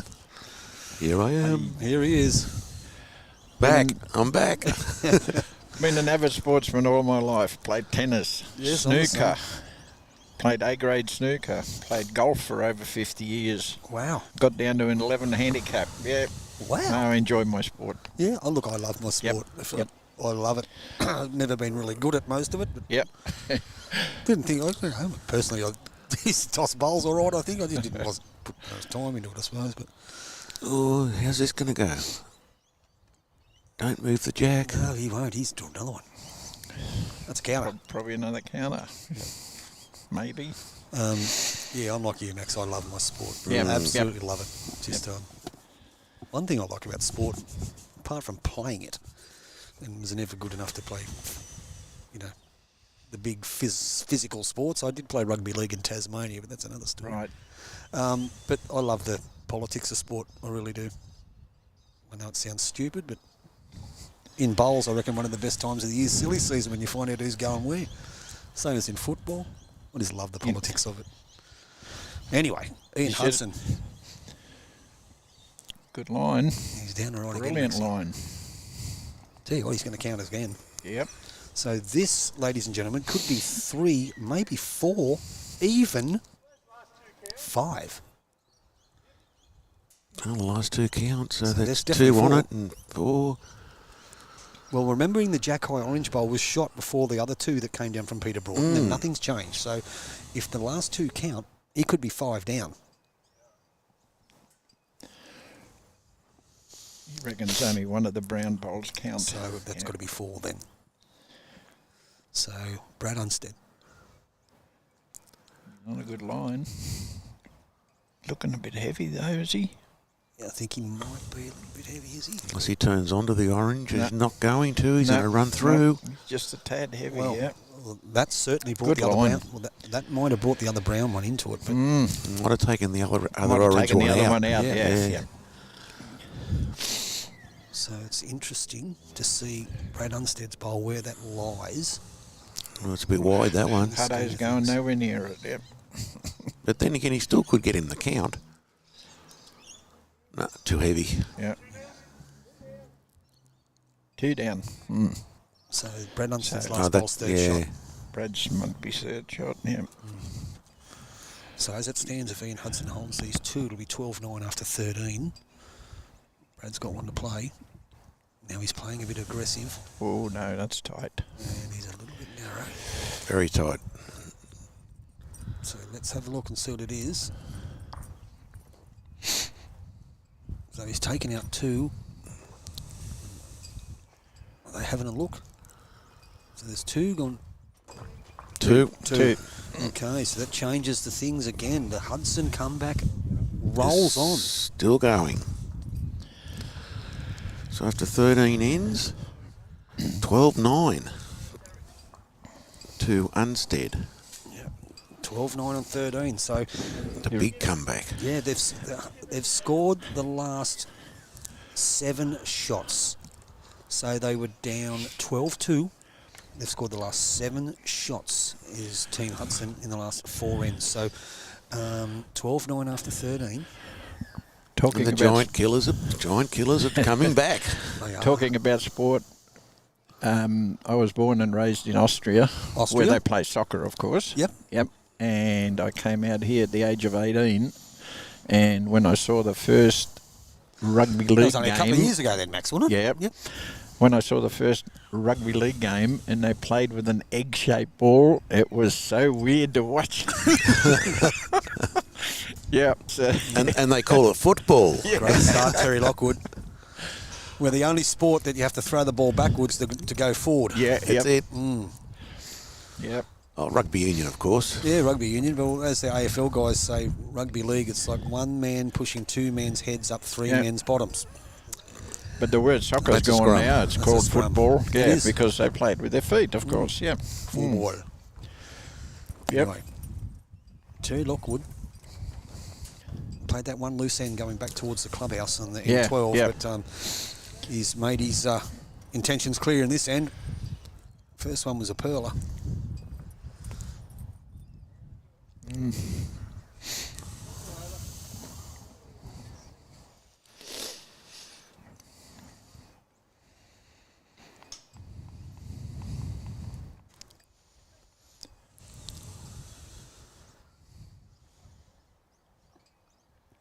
Okay, so In now, on a good line. how's he looking? How's his weight?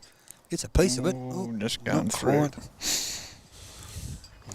These good lines turned into a bad line, mate, isn't it? Look at Yeah, it. with that extra little bit of weight. Wind, Yep. and the wind, and Yep. the wind's coming from that direction.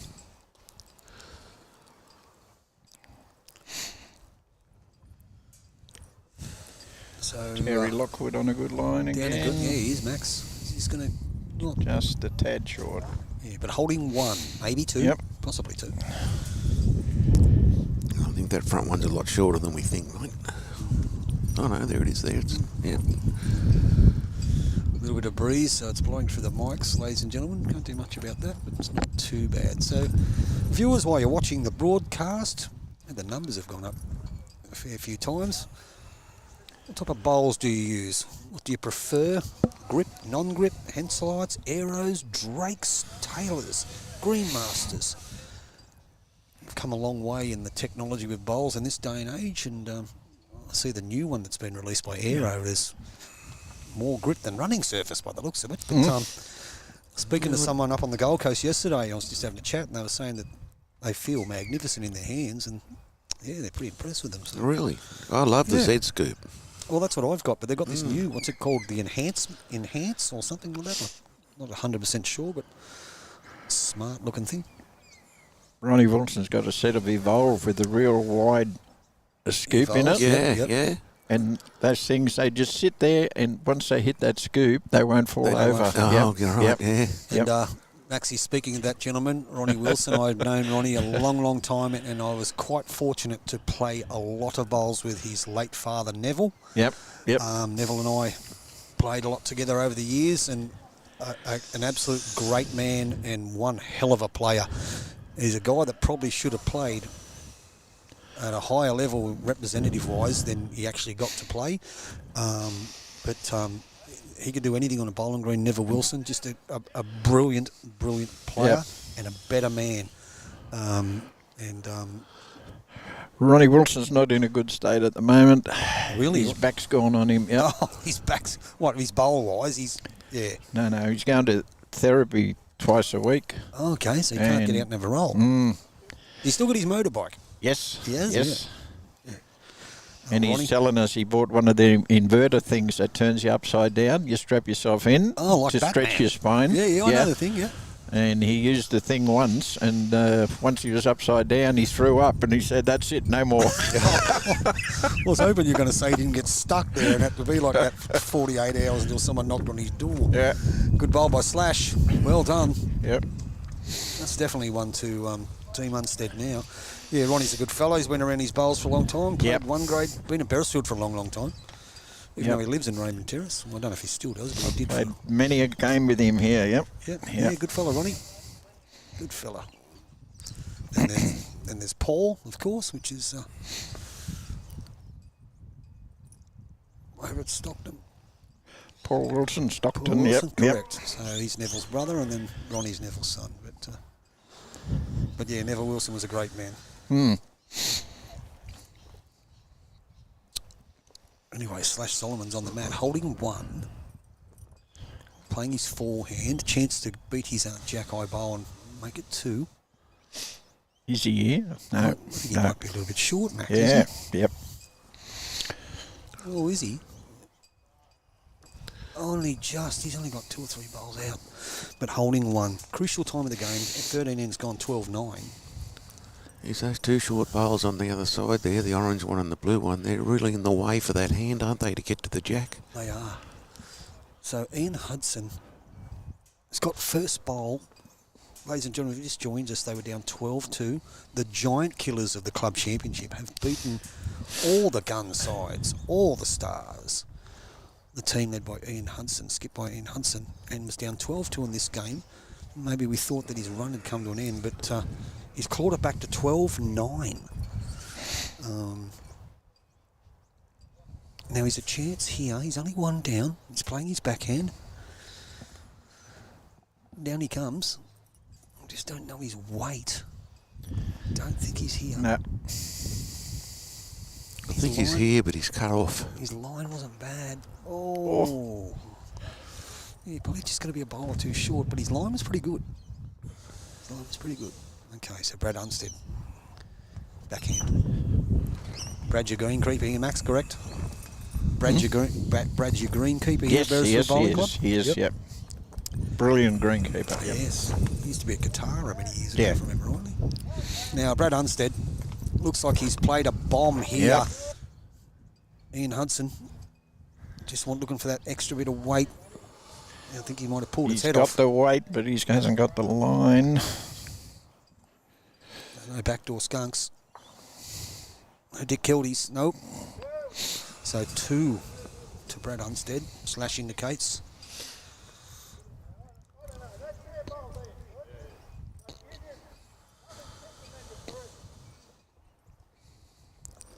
So here we go. Brad Unsted has 2. Looking just for a dead draw to make 3.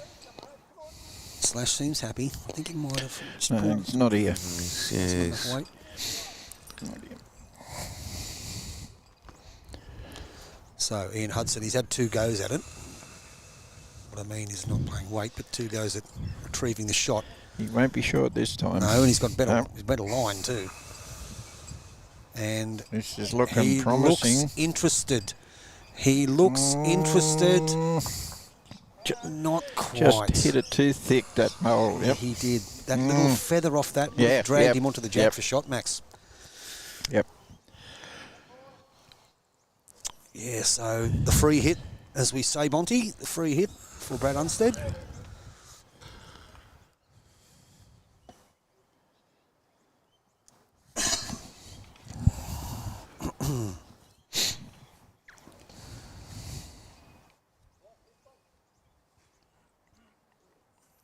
Pretty good line here, Brad. Very much so. He doesn't want that. And that should be close to counting.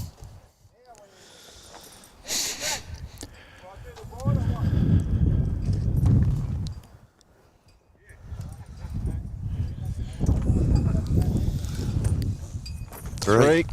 Yes, Lisa Tabitha Morgan, you are famous. Okay, so it's three. So that takes us to 15-9. So they've put a stop to that that run of shots. Just skipped off to a little lead again. And they've got back out to a 15-9 lead after 14 and 7 to go. So yeah, they did stop the rot, so to speak.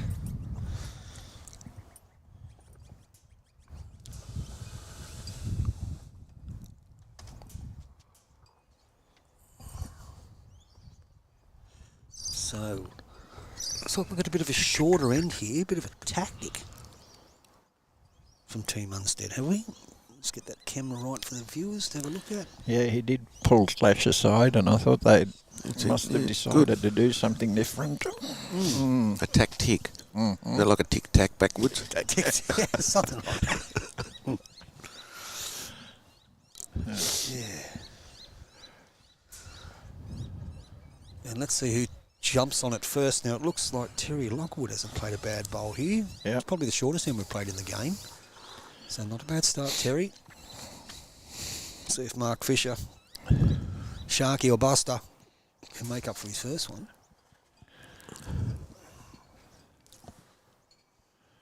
Ooh. And how's he looking?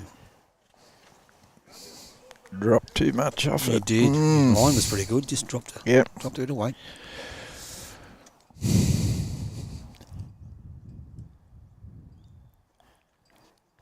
So Terry on his back end again. He's not there either. No. It's got them all in trouble. It's got them all in trouble. The skips are applauding. Probably under sufferance after the start in this end. So this one looks a little bit better. Is he going to pull across? Yep. It should be number one. Yes. Yep. I think that might be the shot by Mark Fisher for Team Unsted. Yep. Indicates it's one.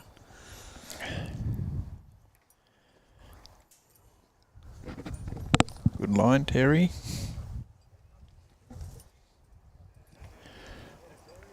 Yes. Great bowl, Terry Lockwood.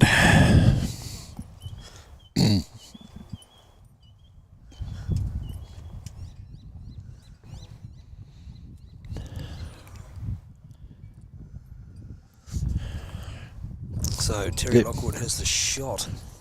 The shot Terry played just then, he did quite consistently yesterday. Yeah. Hasn't played this too bad, Slash. Very close. Very close. Yes, it's a one to Slash. Good bowls, mate. Good bowls. Yeah, there has been some good goals. We've got a lot of comments. A fair few views on the YouTube studio, which we're happy about, but a lot of good comments about the quality of some of these bowls, and it is always a pleasure to not only watch it, but to talk about it. Peter Broughton looks close too. He does. He does. Very good. Just out, but still one to Slash Solomons.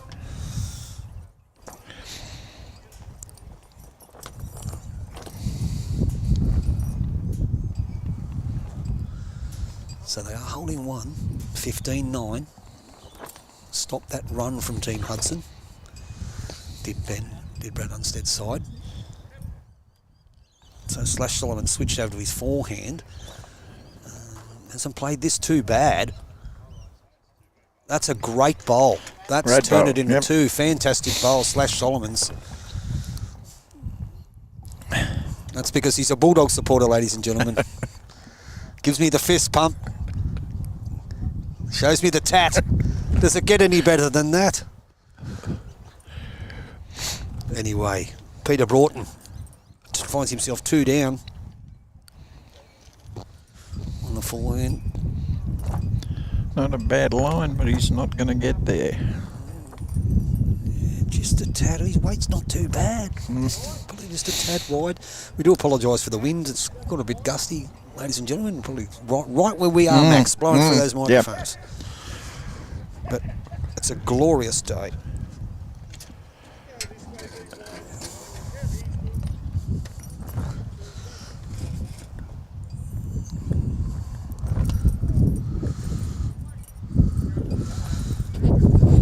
So just talking about what they're going to do here, probably looking more at protecting the head.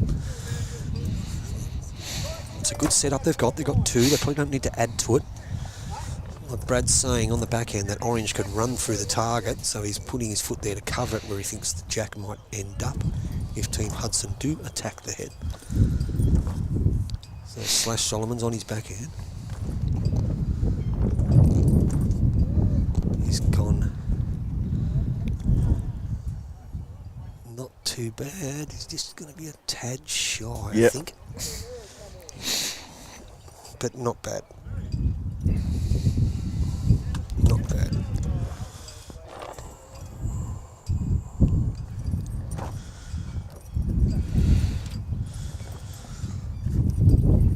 Peter Broughton on his forehand. Couple down. He's a bit wide. He's a bit wide. It's an interesting point of the game at the moment.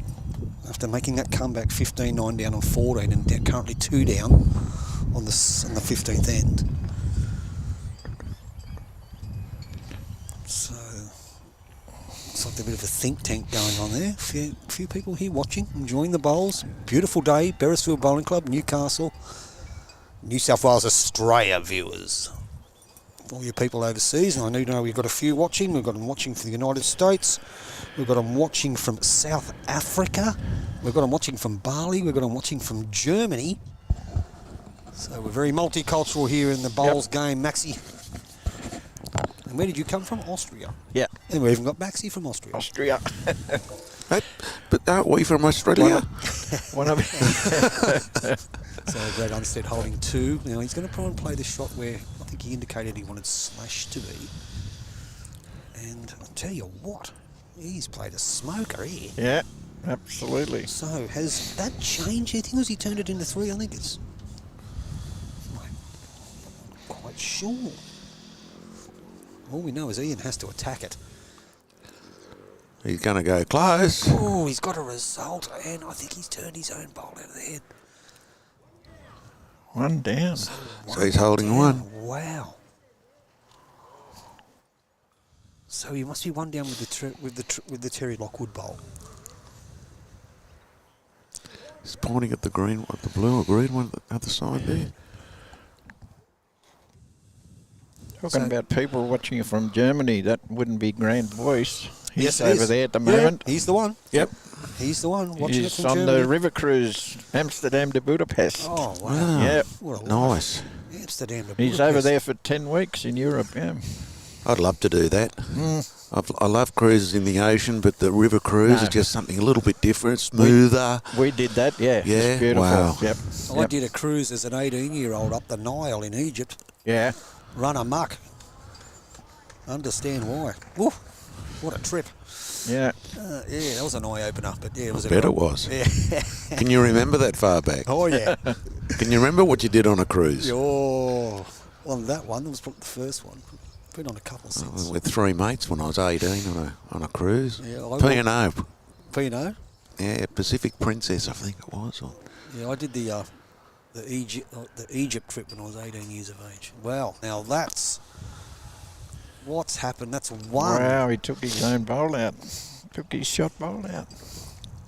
He did, and I don't think that was the intention, but they are saying it's one. Yeah. 1 to Team Unsted. Well done, Glen, Sharon Solomons.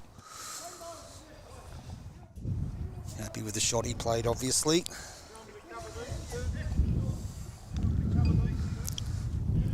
So they look like they're going for cover. oh, the wind, the cold wind. Let's see if we can just have a look at what's going on with that.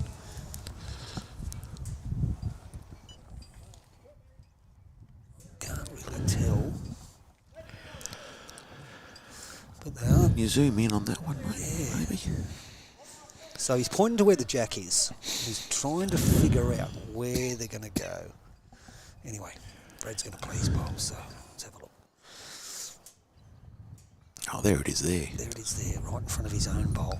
So if we look there, you can see Brad's bowl at the front. And this is going around the back. He's going for cover, which he didn't indicated that's what he wanted to do. Too wide. That looked like it was spinning around in circles then, didn't it? It certainly did. With that pattern. I've seen some strange patterns last week at Nambucca. We ended up giving one bloke the nickname Pat Cash because he had the black and white checks. Black and white checks. He ended up winning the whole thing. That's too wide too. So Ian Hudson will be disappointed with his middle bowl in this end because he actually gave the shot away. So 1 to Team Unsted. Just extending their lead a little bit more now. They are.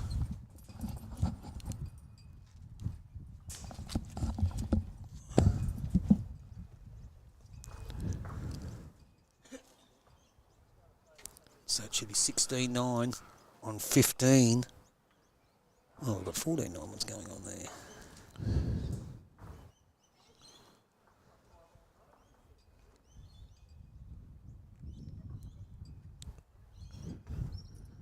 Yeah, that's right. 14-9.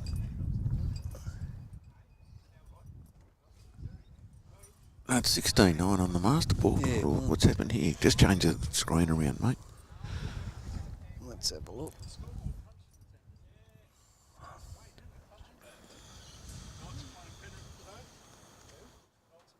He only adds up to 14.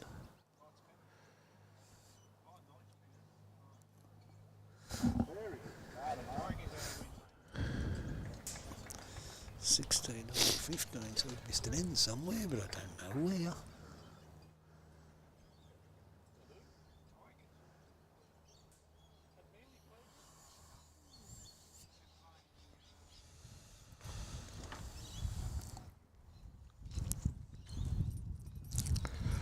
The last end was 3, I think. The one before it. In 15. 14 or 15? No, it's actually 16. That's right. 15. Right. 16-9 on 15 ends is correct.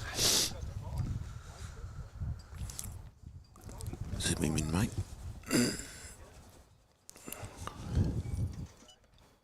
That's a great start from Sharky. Sharkies, yep. Might call him Buster soon. That's his other nickname, Buster. Buster! Oh, where's Max gone? Didn't even see him leave.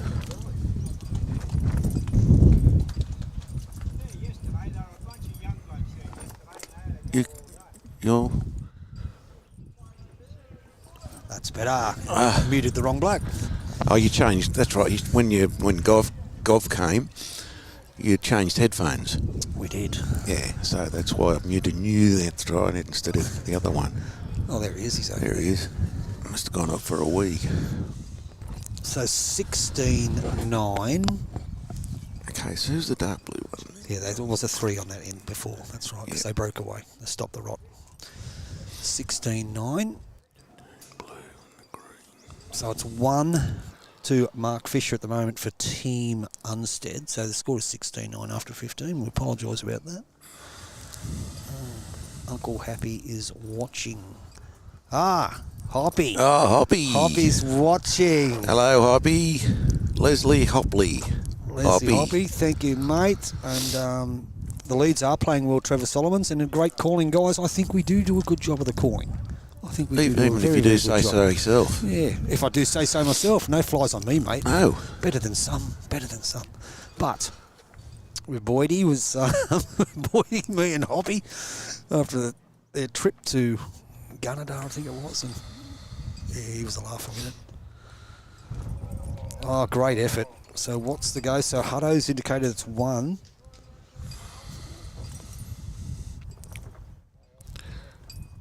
Hey, Hoppy, next time you don't turn up, mate, can you send Scotty along so we can get us our coffees? Yeah, Sorry, Max. That's all right. We muted you a minute. You're back. Welcome back, Max. Oh, Max is back. No wonder you were talking. We couldn't hear you. So if anyone there, look, and there's a fair few people up in the clubhouse there. If anyone wants to, we would like a coffee. Yeah, anyone listening inside the Beresfield club? Yep. Get us a coffee. We'll pay you. I just fixed all them too, so you can read all those comments there too, mate. So there's a fair over few. there, right? How many Yep. people you got watching? Wow. Our bowls coordinator should be supplying us with drinks. Flat white and 2 Gov. Yeah. Where are you, Gov? Anyway, we have 1 to Hutto's team, Ian Hudson's team, holding shot 16-9 after 15. You mute me again and I'll get you some coffee. Maxie's going to get us a coffee. Thank you very much, Maxie. And get yourself 1 while you're at it. Flat white with 2, thanks, mate. Flat white with 1, thanks, mate. Pretty easy. And viewers, Extra hot. tell us how you like your coffee. Or cappuccinos, Maxie will do. He wants a cappuccino. Oh, dear. Anyway, back to the bowls. So we have 1 to Team Hudson, which is the bowl from Terry Lockwood.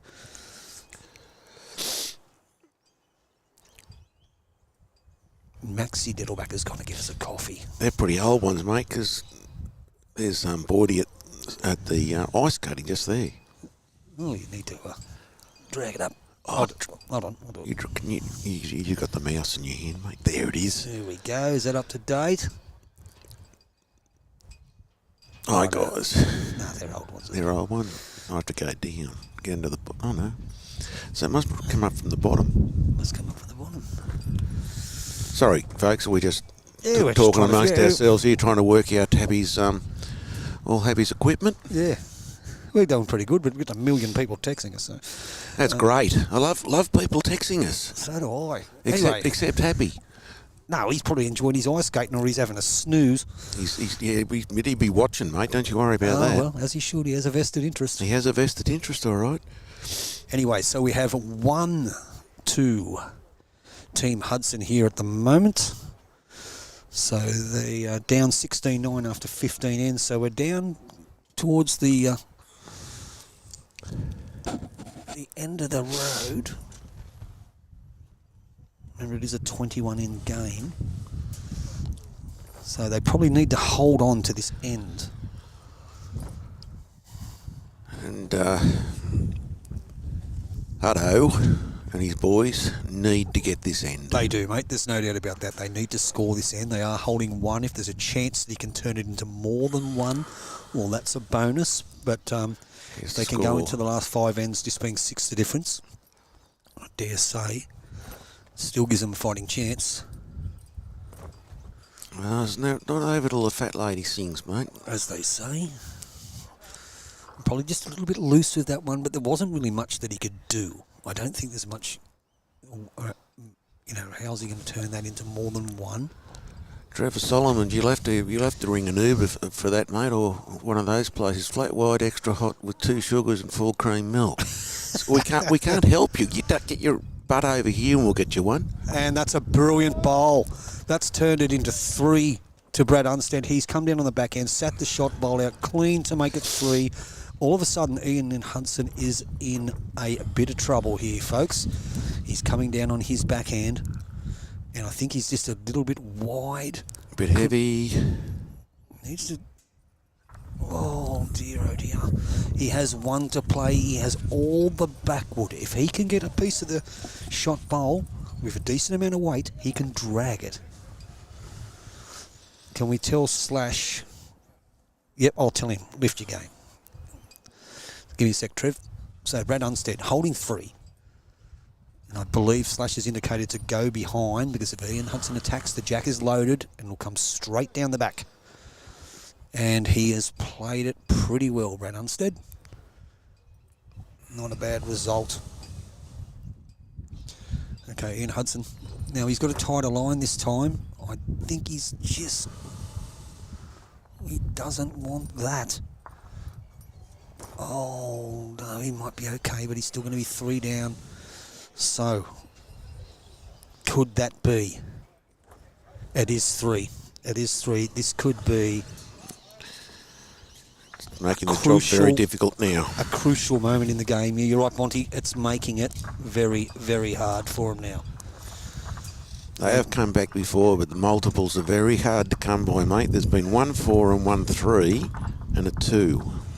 And the rest are 1s. 2 3s. So it's 19-9 after 16.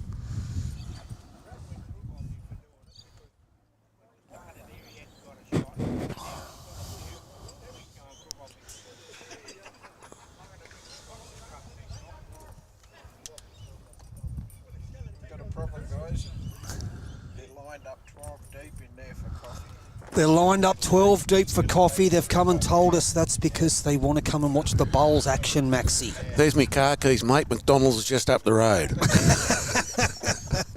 7-Eleven have a pretty decent coffee. They were a bad buy either. That's right, Maxie. We'll just wait. No problem.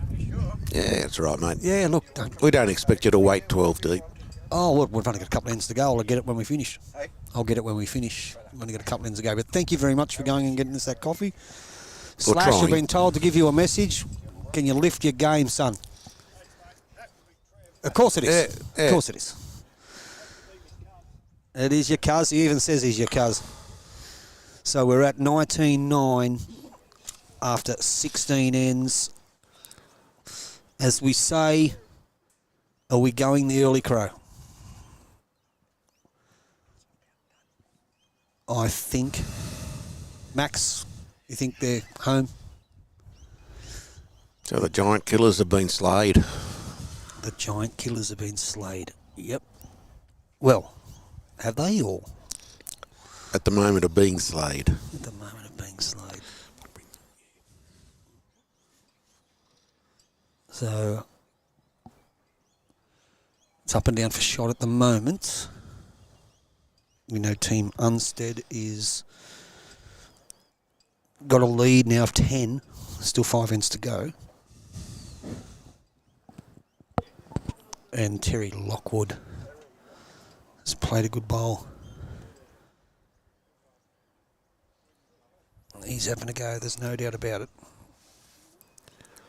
Oh, they're all having a go, mate. Trying to keep him in the game.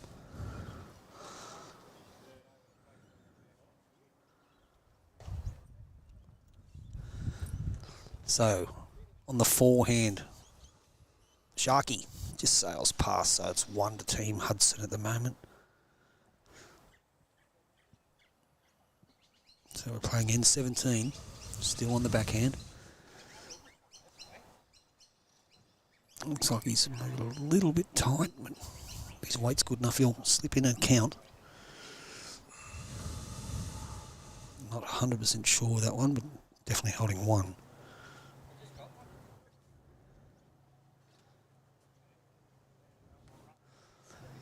So,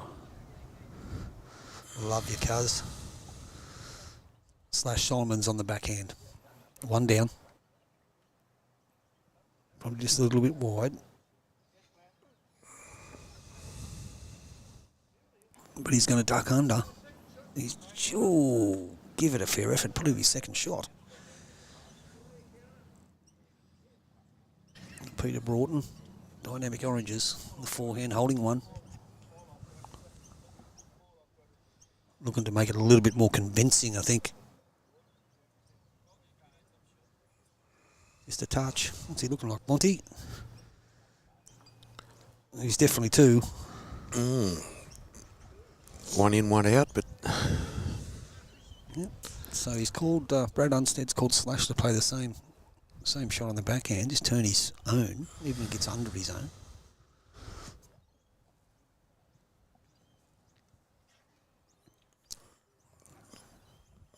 So he's turning now, gets under that blue one, he's every chance.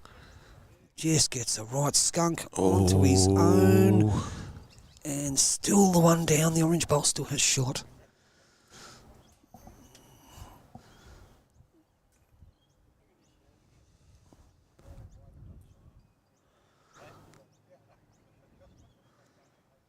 So down he comes.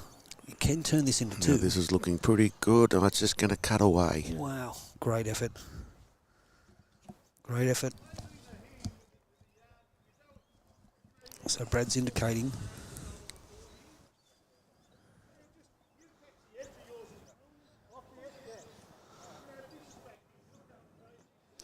You're right, Trevor.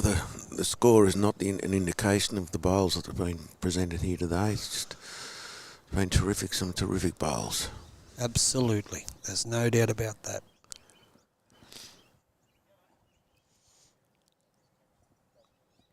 Drew Lockwood, the bingo ladies are lined up for coffee. That's what he said. Thanks, Drew. Maxie just come and told us that, mate, but thanks very much for letting us know. You must be in the club. Drew must be in the club. He's listening to us or watching us, mate, because he knew we wanted the coffee.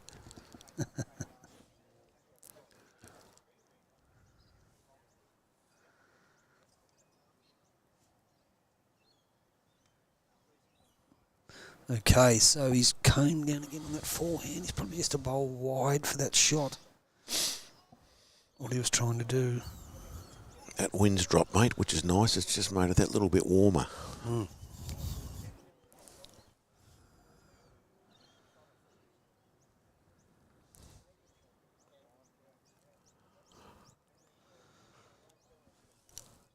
So at the moment, we have the orange bowl is still shot of Team Hudson. They're having a bit of a talk about what they're going to do here. At 19-9, they probably need more than 1, playing the 17th end.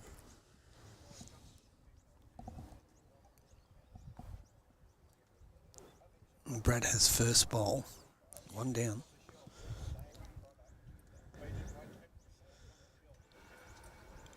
Oh, Drew's actually at home, mate. Just knows what the club's like when the bingo ladies are there. The bingo ladies. So down it comes. He's given himself every chance here, Brad Unsted. Piece of that jack. He's picked it up. Where's he taking it to? Just have a look. I think he might still be down. Might be the Ian Lockwood bowl. The Terry Lockwood bowl, rather.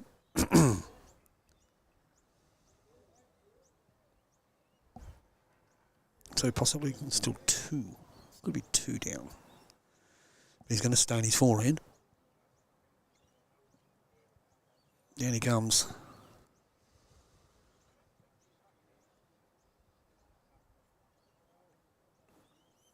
He's a chance.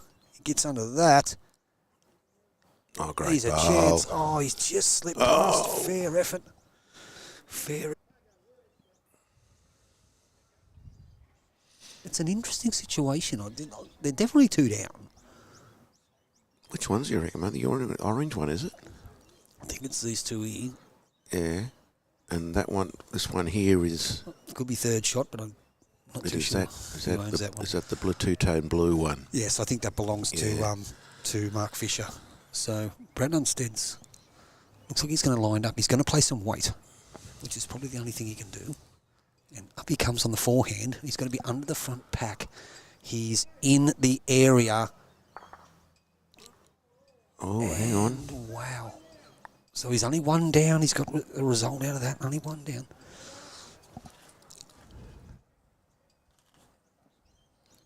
Yeah, the score, you are right, Trev. The score isn't a reflection of the game. It is, and I think Bonty might have mentioned that earlier.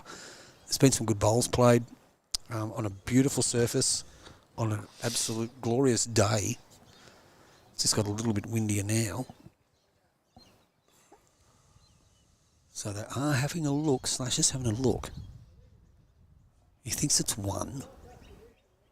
He's not 100% sure. It's definitely 1 to Team Hudson. There's no doubt about that. It's the second one that's up for debate.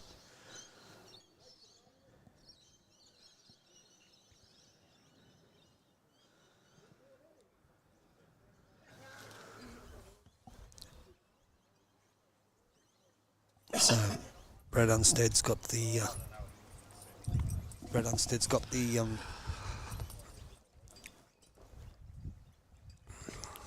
bowl in his hand. If he's going to go heavy again.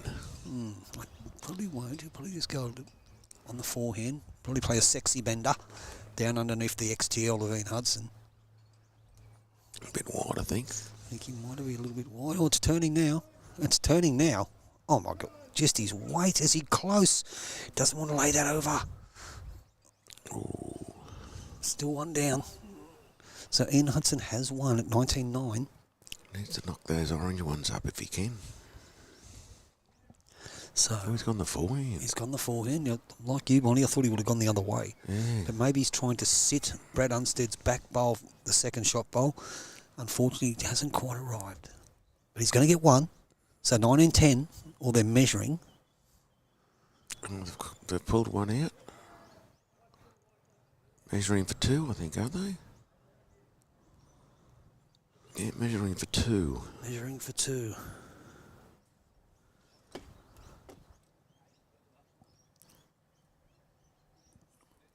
We know that's 1 to Team Hudson, so we know that much. We played the 17 ends, 4 to go. Here on YouTube Live Sports, CSC Broadcasting, the home of... 2. Was it 2? Well done. 2. CSC 2 to Broadcasting, YouTube Sports, the home of not only Lawn Bowls live streaming, the best Lawn Bowls live streaming. And other sports too, mate. And other sports too. So that was 2 to Team Hudson. 2 to Team Hudson. So stop that run of 7 shots in the last 3 ends that they lost. So it should take us to 19, 11 and 17. Work that screen around, mate.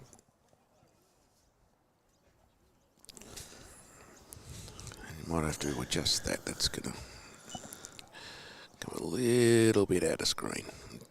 There we are. Beautiful. So 19, 11. We haven't heard much from Happy, mate, so he must be happy. Oh, I'm assuming he's happy. He's a happy customer. We might be asleep. I don't know if he's got to go to work or not tonight. He's been crook, so I don't know whether he'll be going to work tonight. Yeah, I know he hasn't been well, so never mind. Had that rotten lurgy that everyone seems to have got lately. Yeah, well, he rang me on the way here this morning and said, don't come near me. Don't come near me. I'll just point and tell you what to do. So, yeah, thanks, mate. Okay, so, but Terry Lockwood, who has led well in a losing side, or at the moment a losing side, has led well today. He's played some pretty handy bowls. He's got his team off to a good start. He can hold his head up high. Well, they all can, making a final, no mean feat. Yeah, as you're saying, mate, venturing out, Happy is into other sports. We did some surfing, as I said earlier, down at Hams Beach a couple of weeks ago. The youth slash and bash tournament had kids from all over Australia. We have had some discussions with different sporting bodies and with each other, so there might be some surprises on the horizon.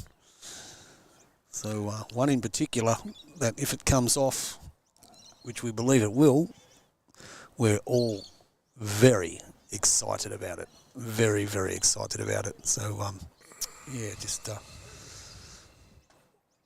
wait until the said sport is out of recess, mate, and then, yeah, as I said, if it comes off, it'll be fantastic for their sport and for YouTube Live Sports and CSC Broadcasting.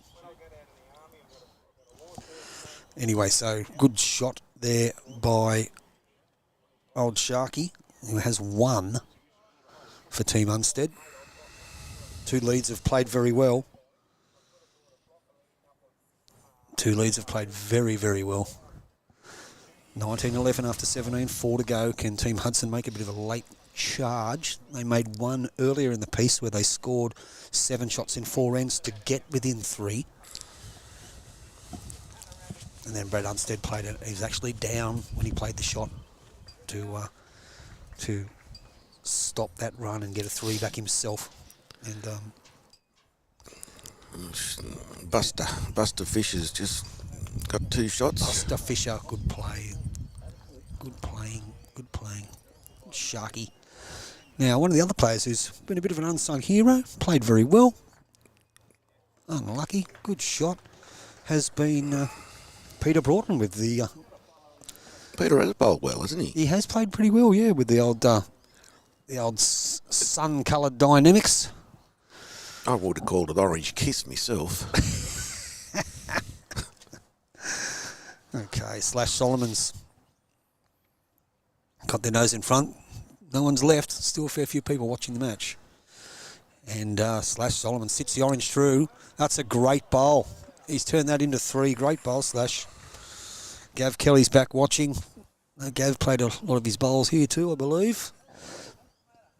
But, yeah, been a good game of bowls. Scores probably no indication. Maybe the more steady teams being the team of Brad's and Ian Hudson's teams had their moments. Just haven't been able to apply that same consistency as Team Unsted. But this guy, he's had a red-hot go, and he's not a mile away again. And he's cut that down to 1. That's a great shot. Yeah, great shot, but it's unfortunate he didn't get both of them. And very much so. Forced the jack out. Very much so. They need to do that now. They can't rest on the laurels. They need to win the ends. You are right. I'll just get that screen so we can have a bit of a better look at it. There we are. So the blue bowl on the centre line, the jack is in front of that. Slash down on his forehand, trying to get under the Terry Lockwood bowl to count. Brad said he's got good line.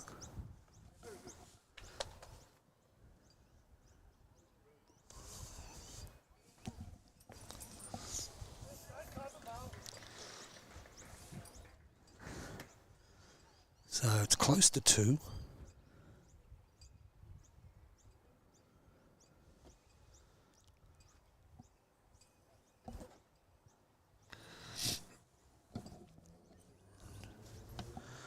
Is that another look?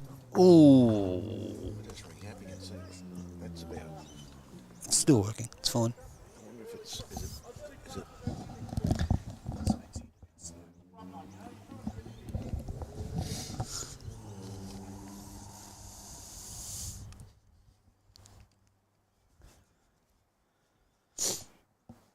Okay, so Slash Solomon's again.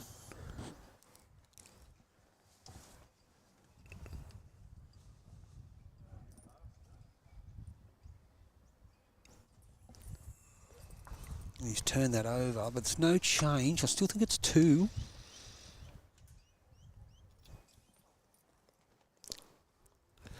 But 515 views today, mate. That's pretty good on the coverage. For a final of a club championship, we've got to say we've got to be happy with that.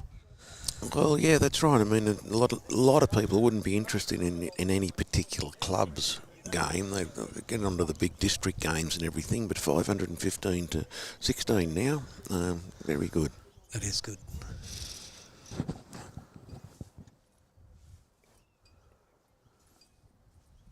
So Ian Hudson down on his backhand.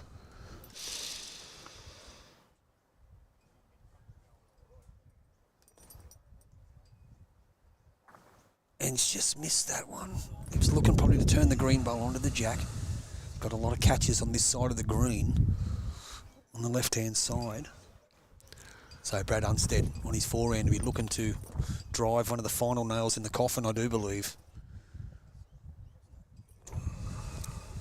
Which, if that means drawing another one or cutting off the opportunity for Team Hudson to get a score, which is what he's trying to do. And it does put something amongst them, but I didn't see the jack going there.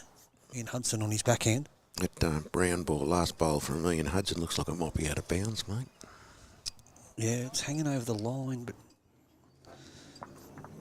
Well, Oh, he's done moved something. it. He has, and he's got the shot. Got the shot.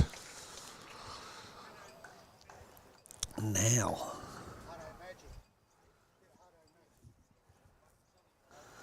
Let's see what happens here. So Brad Unsted down on his backhand. Slash is interested. He might just miss it. Great try. One rock to play now. Close to having the best backwood. So he's called Ian Hudson over on his forehand. No, because those two are on the left counting. Yeah, they are. So, no, I would not play. Yep, stay on the other hand. He gets onto that green one Yes. of Peter Broughton's, knock that blue one back. The shot's on the backhand here. Yeah, the shot stays on the backhand. You've just touched the jack around the corner for 4. Or even if he hits that green one of Broughton's and knocks the blue one out, you got 4. The green one's against him. The green one belongs to Slash. So... Oh, it is too. Yeah. But if he was under the green one and tucked the jack around his... Yeah. Never mind, but he has won. So he's a fighting chance, 19-11, after 17, holding shot.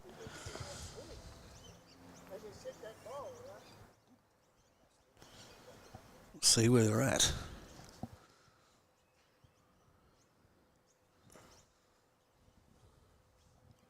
So he's 1 down Brad Unsted.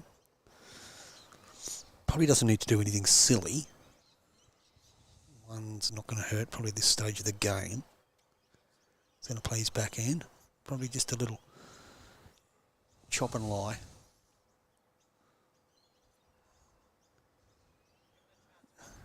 And he's give this every chance. The bowl clean looks like, oh, he's just missed it. Great effort, Brad Unsted. So 1 to Team Hudson. So it takes the score now 19-12 after 18. That actually could have been quite dangerous. I mean, hit that jack across, it could have gone down 3. You are right. You are right.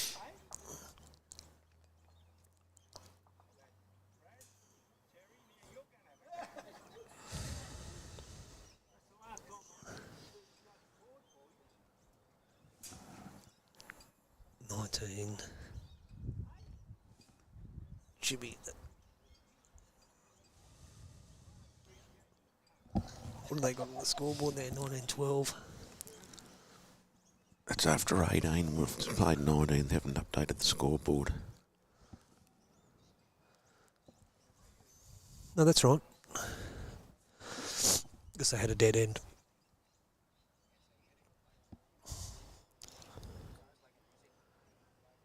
We've got 19 ends here. They've only got 18. No, we've got 18, mate. Oh, okay. Because it starts up the top. 1 there, right? Ah, right. Okay. So not a bad start.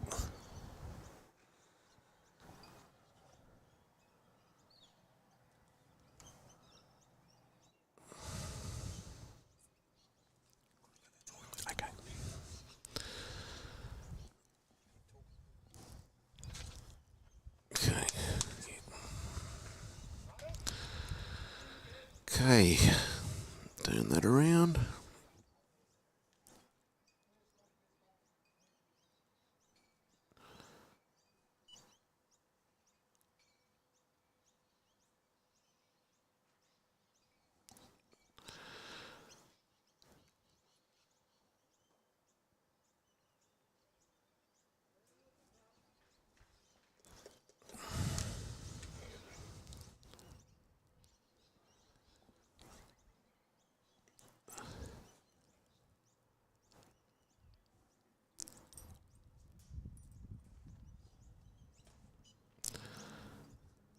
Not sure who's got shot there. That touches the jack, it's going to go back.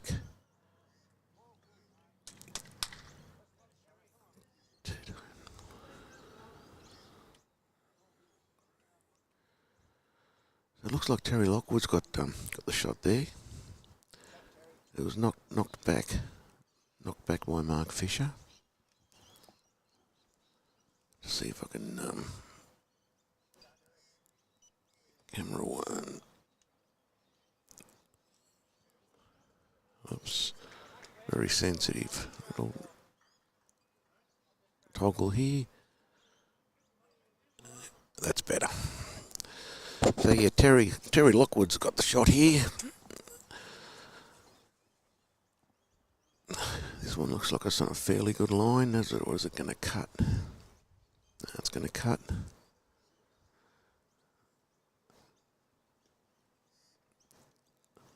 So it's 1 shot to Team Hudson at the moment.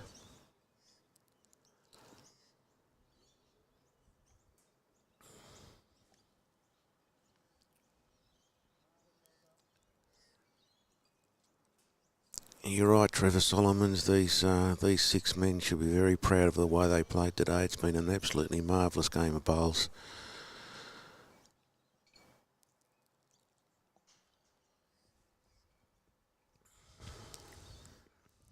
Points just going the way of Brad Unsted's team at this stage. 3 heads to place, 7 shots in front. Oh, that's a great bowl, but still held by Terry Lockwood.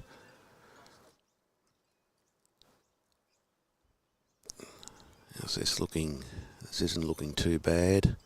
Is it going to hit that blue one at the front? Yes, it is.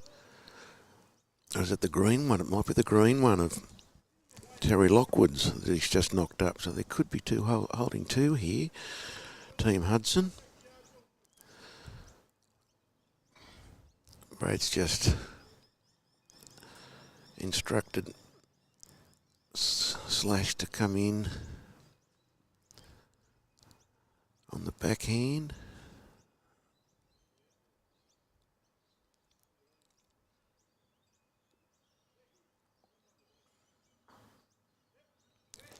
No change.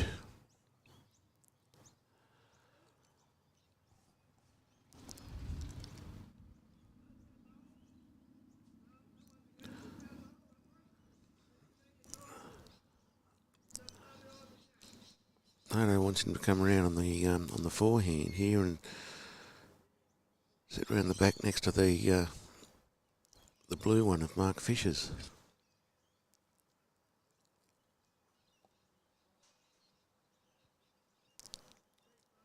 How's he looking? No, he's not up enough.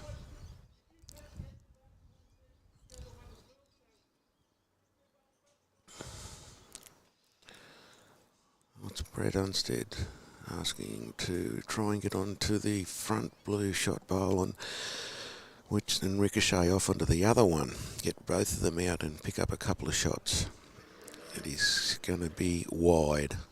It's pretty heavy. Might have been what he called. Oh, here comes Maxie. Maxie's got the coffee. He's lined up with the bingo ladies. And he's finally got our coffee. What a great guy he is. Coming down, he might join me here. Scotty's just ducked off for a few minutes. So Team Hudson, looks like they're holding 2.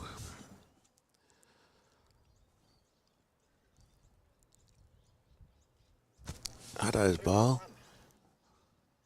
Thanks, Maxie. You're a champion, mate. Did you actually line up with the ladies, or you just went back in and they're all gone? All gone. You want to jump on, mate? You can jump on. Toilet.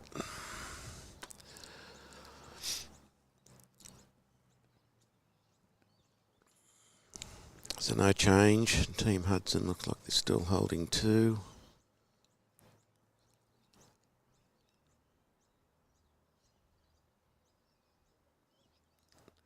Very Unsted looks like he's gone a bit wide. Narrow. Gone Going through.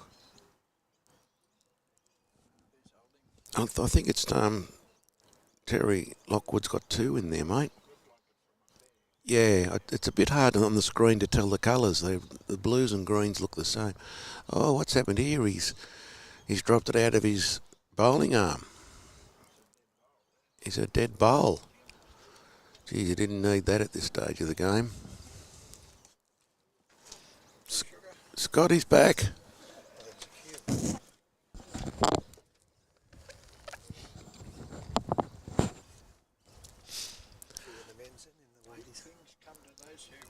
Other one, mate. That's right. Okay, Good things we're come to back. those who wait. Sorry, that's right. Good things come to those who wait. I couldn't wait. Oh, what's Anyway. Barry Unsted done here? Is he going to knock that orange one? No. So Oh, he held shot for a minute there. still one to Team Hudson by the looks of things. So Still one.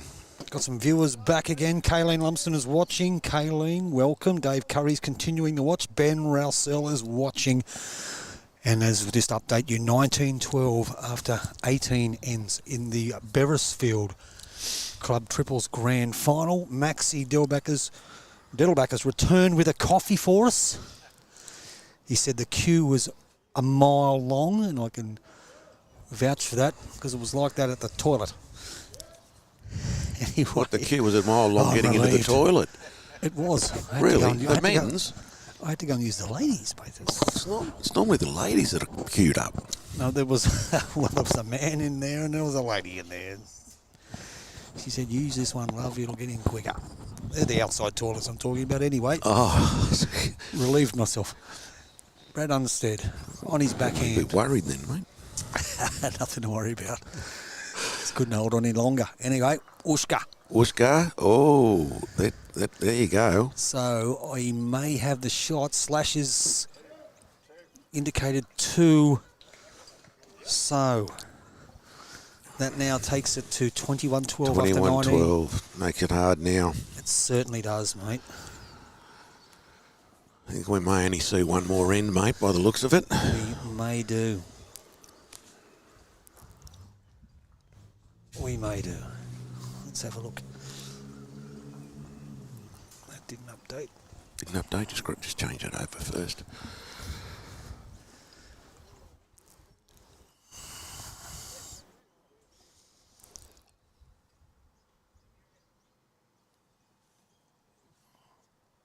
We need to bring this out, mate. That updated. Now we're going to have a unzoom.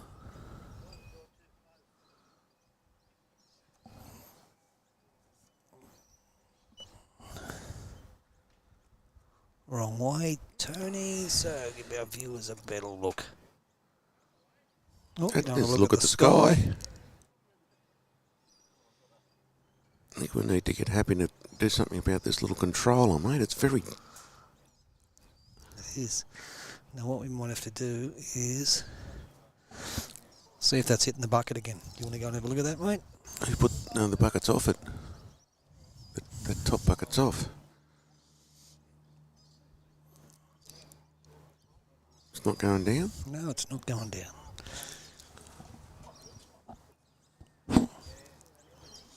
We'll get Ponty to go and have a bit of a look at it. Let's have a look around the crowd, mate. Anyway, we're just going to fix this up for you guys.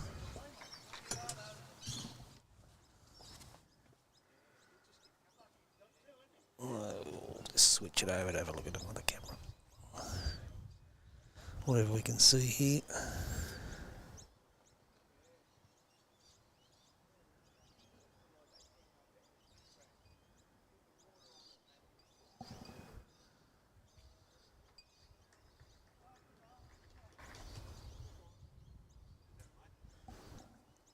That's pretty damn good. Well done, mate. You're back on track. Stevie Baker loves to roll on this rink, so he said, "Can you guys stay for an hour after we finish and just film him rolling up?" We've got a guy who likes having a roll up on this rink, apparently.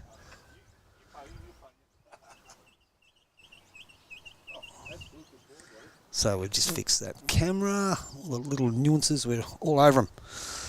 Lens, go pull the camera down manually, which we just did. Thank you, mate. Which you did.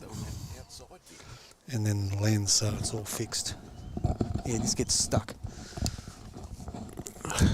Anyway, so we have 21-12 after 19 ends here in the final of the club triples at Beresfield in Greater Newcastle region, as it will be called in the next couple of weeks. Been a cracking game. Score probably hasn't indicated the game as such. It's been a pretty good game of lawn bowls. As I said, the team of Unsted have probably just been a little bit more consistent in Hudson's side where they had their moments, but just probably haven't been as consistent from lead to skip as their opposition. And Bonte, we won't say it's the early crow, but you're on mute.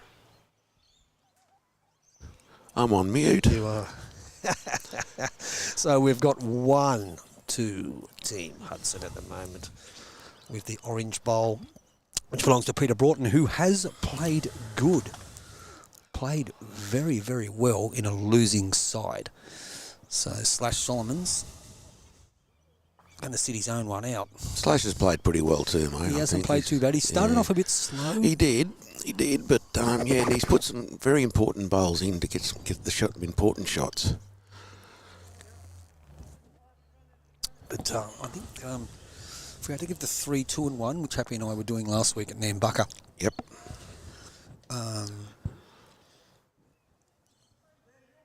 Do we go 3, 2 and 1 because it's triples? We'll go best and we'll go 3, 2 and 1.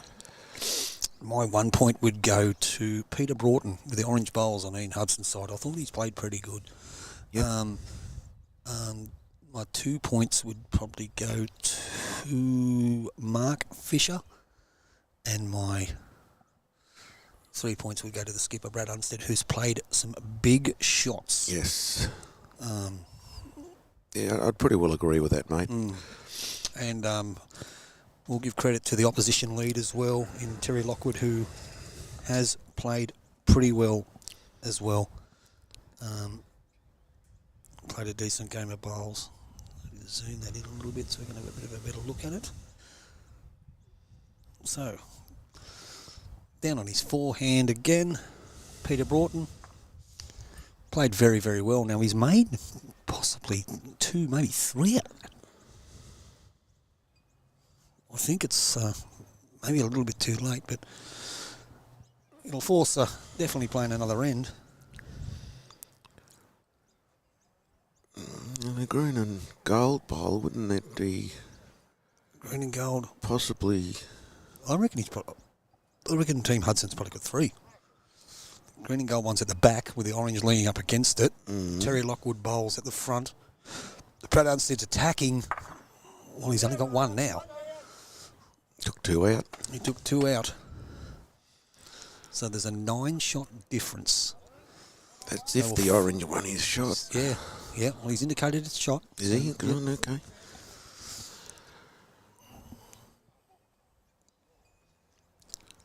So, Go on, Ian Slash, I Hudson. know you're excited, mate, but you're right in the camera. That's it. And down it comes.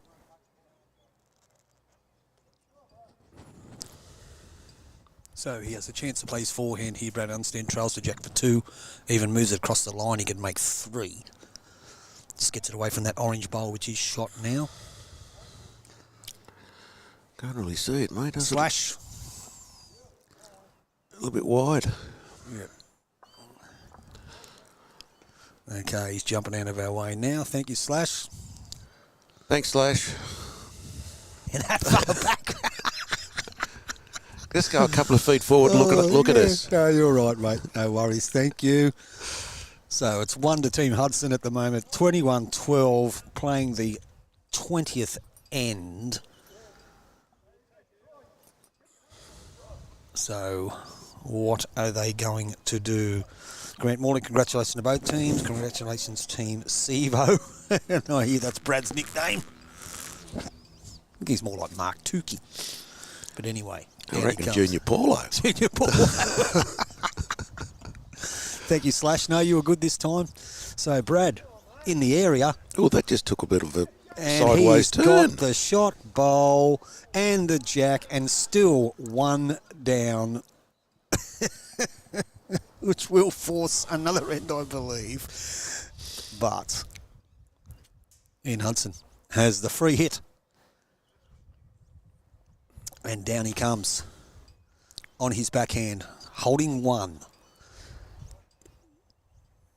Just got to pass the blue to count.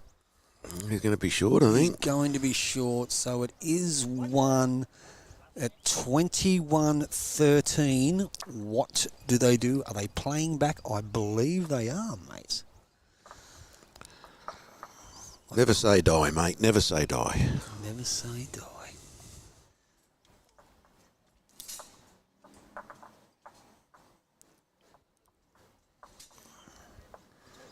So who? Team Hudson got how many then? One.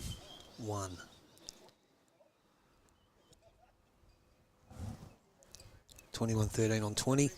It's not going to just be right anyway. Doesn't matter.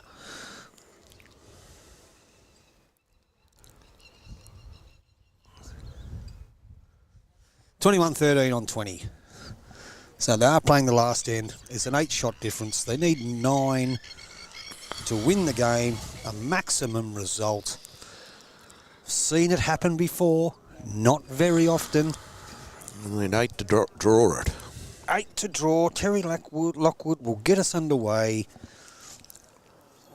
Let's see what they can do on this last end of the game.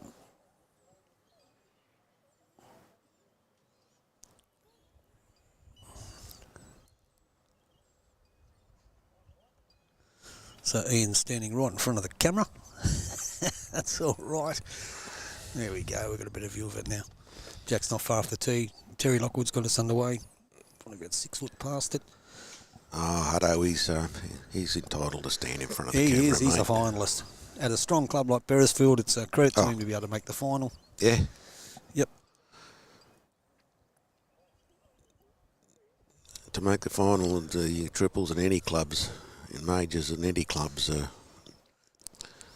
Yeah. a marvellous achievement. It certainly is. It certainly is. Done it a couple of times, mate, but not many. Not many. Not many. Only has to be one, that's enough. Actually won the triples at Terralba a number of years ago. At Terralba?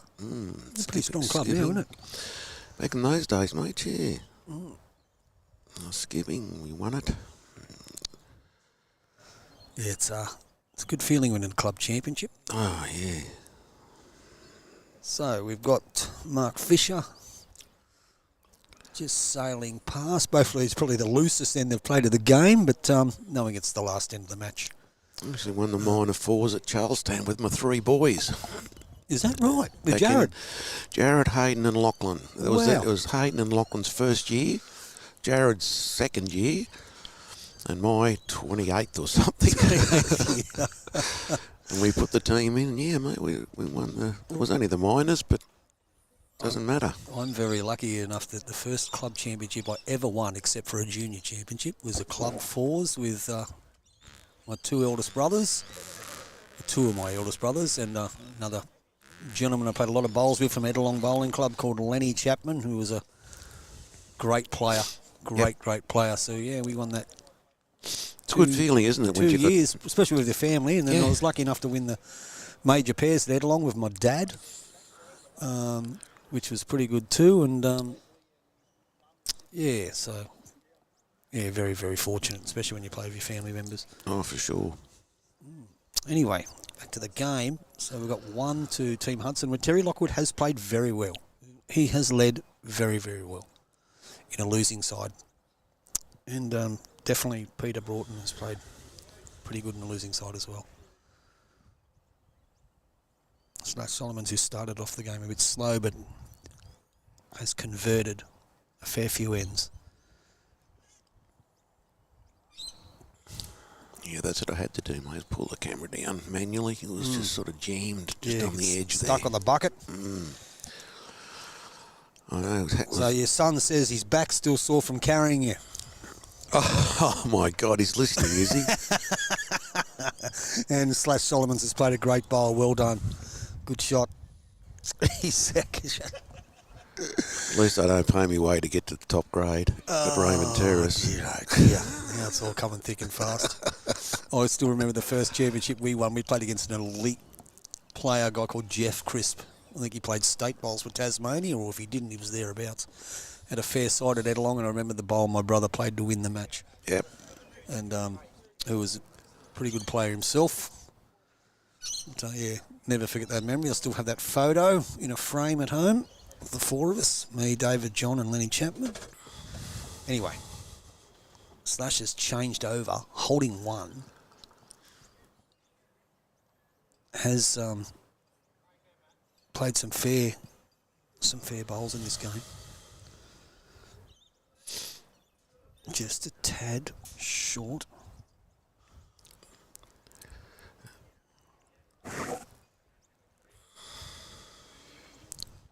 And our mate Peter Broughton, who, as we said, has played pretty steady in the losing side.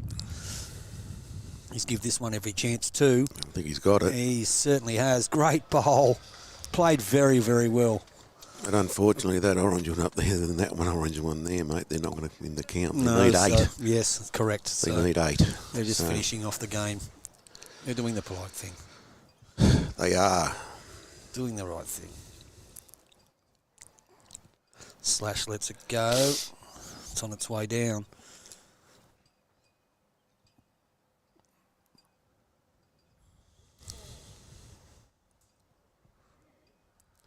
So. Oh, this could be in the count, the orange one. Still going to be a few short, I think, Ponty. Yeah.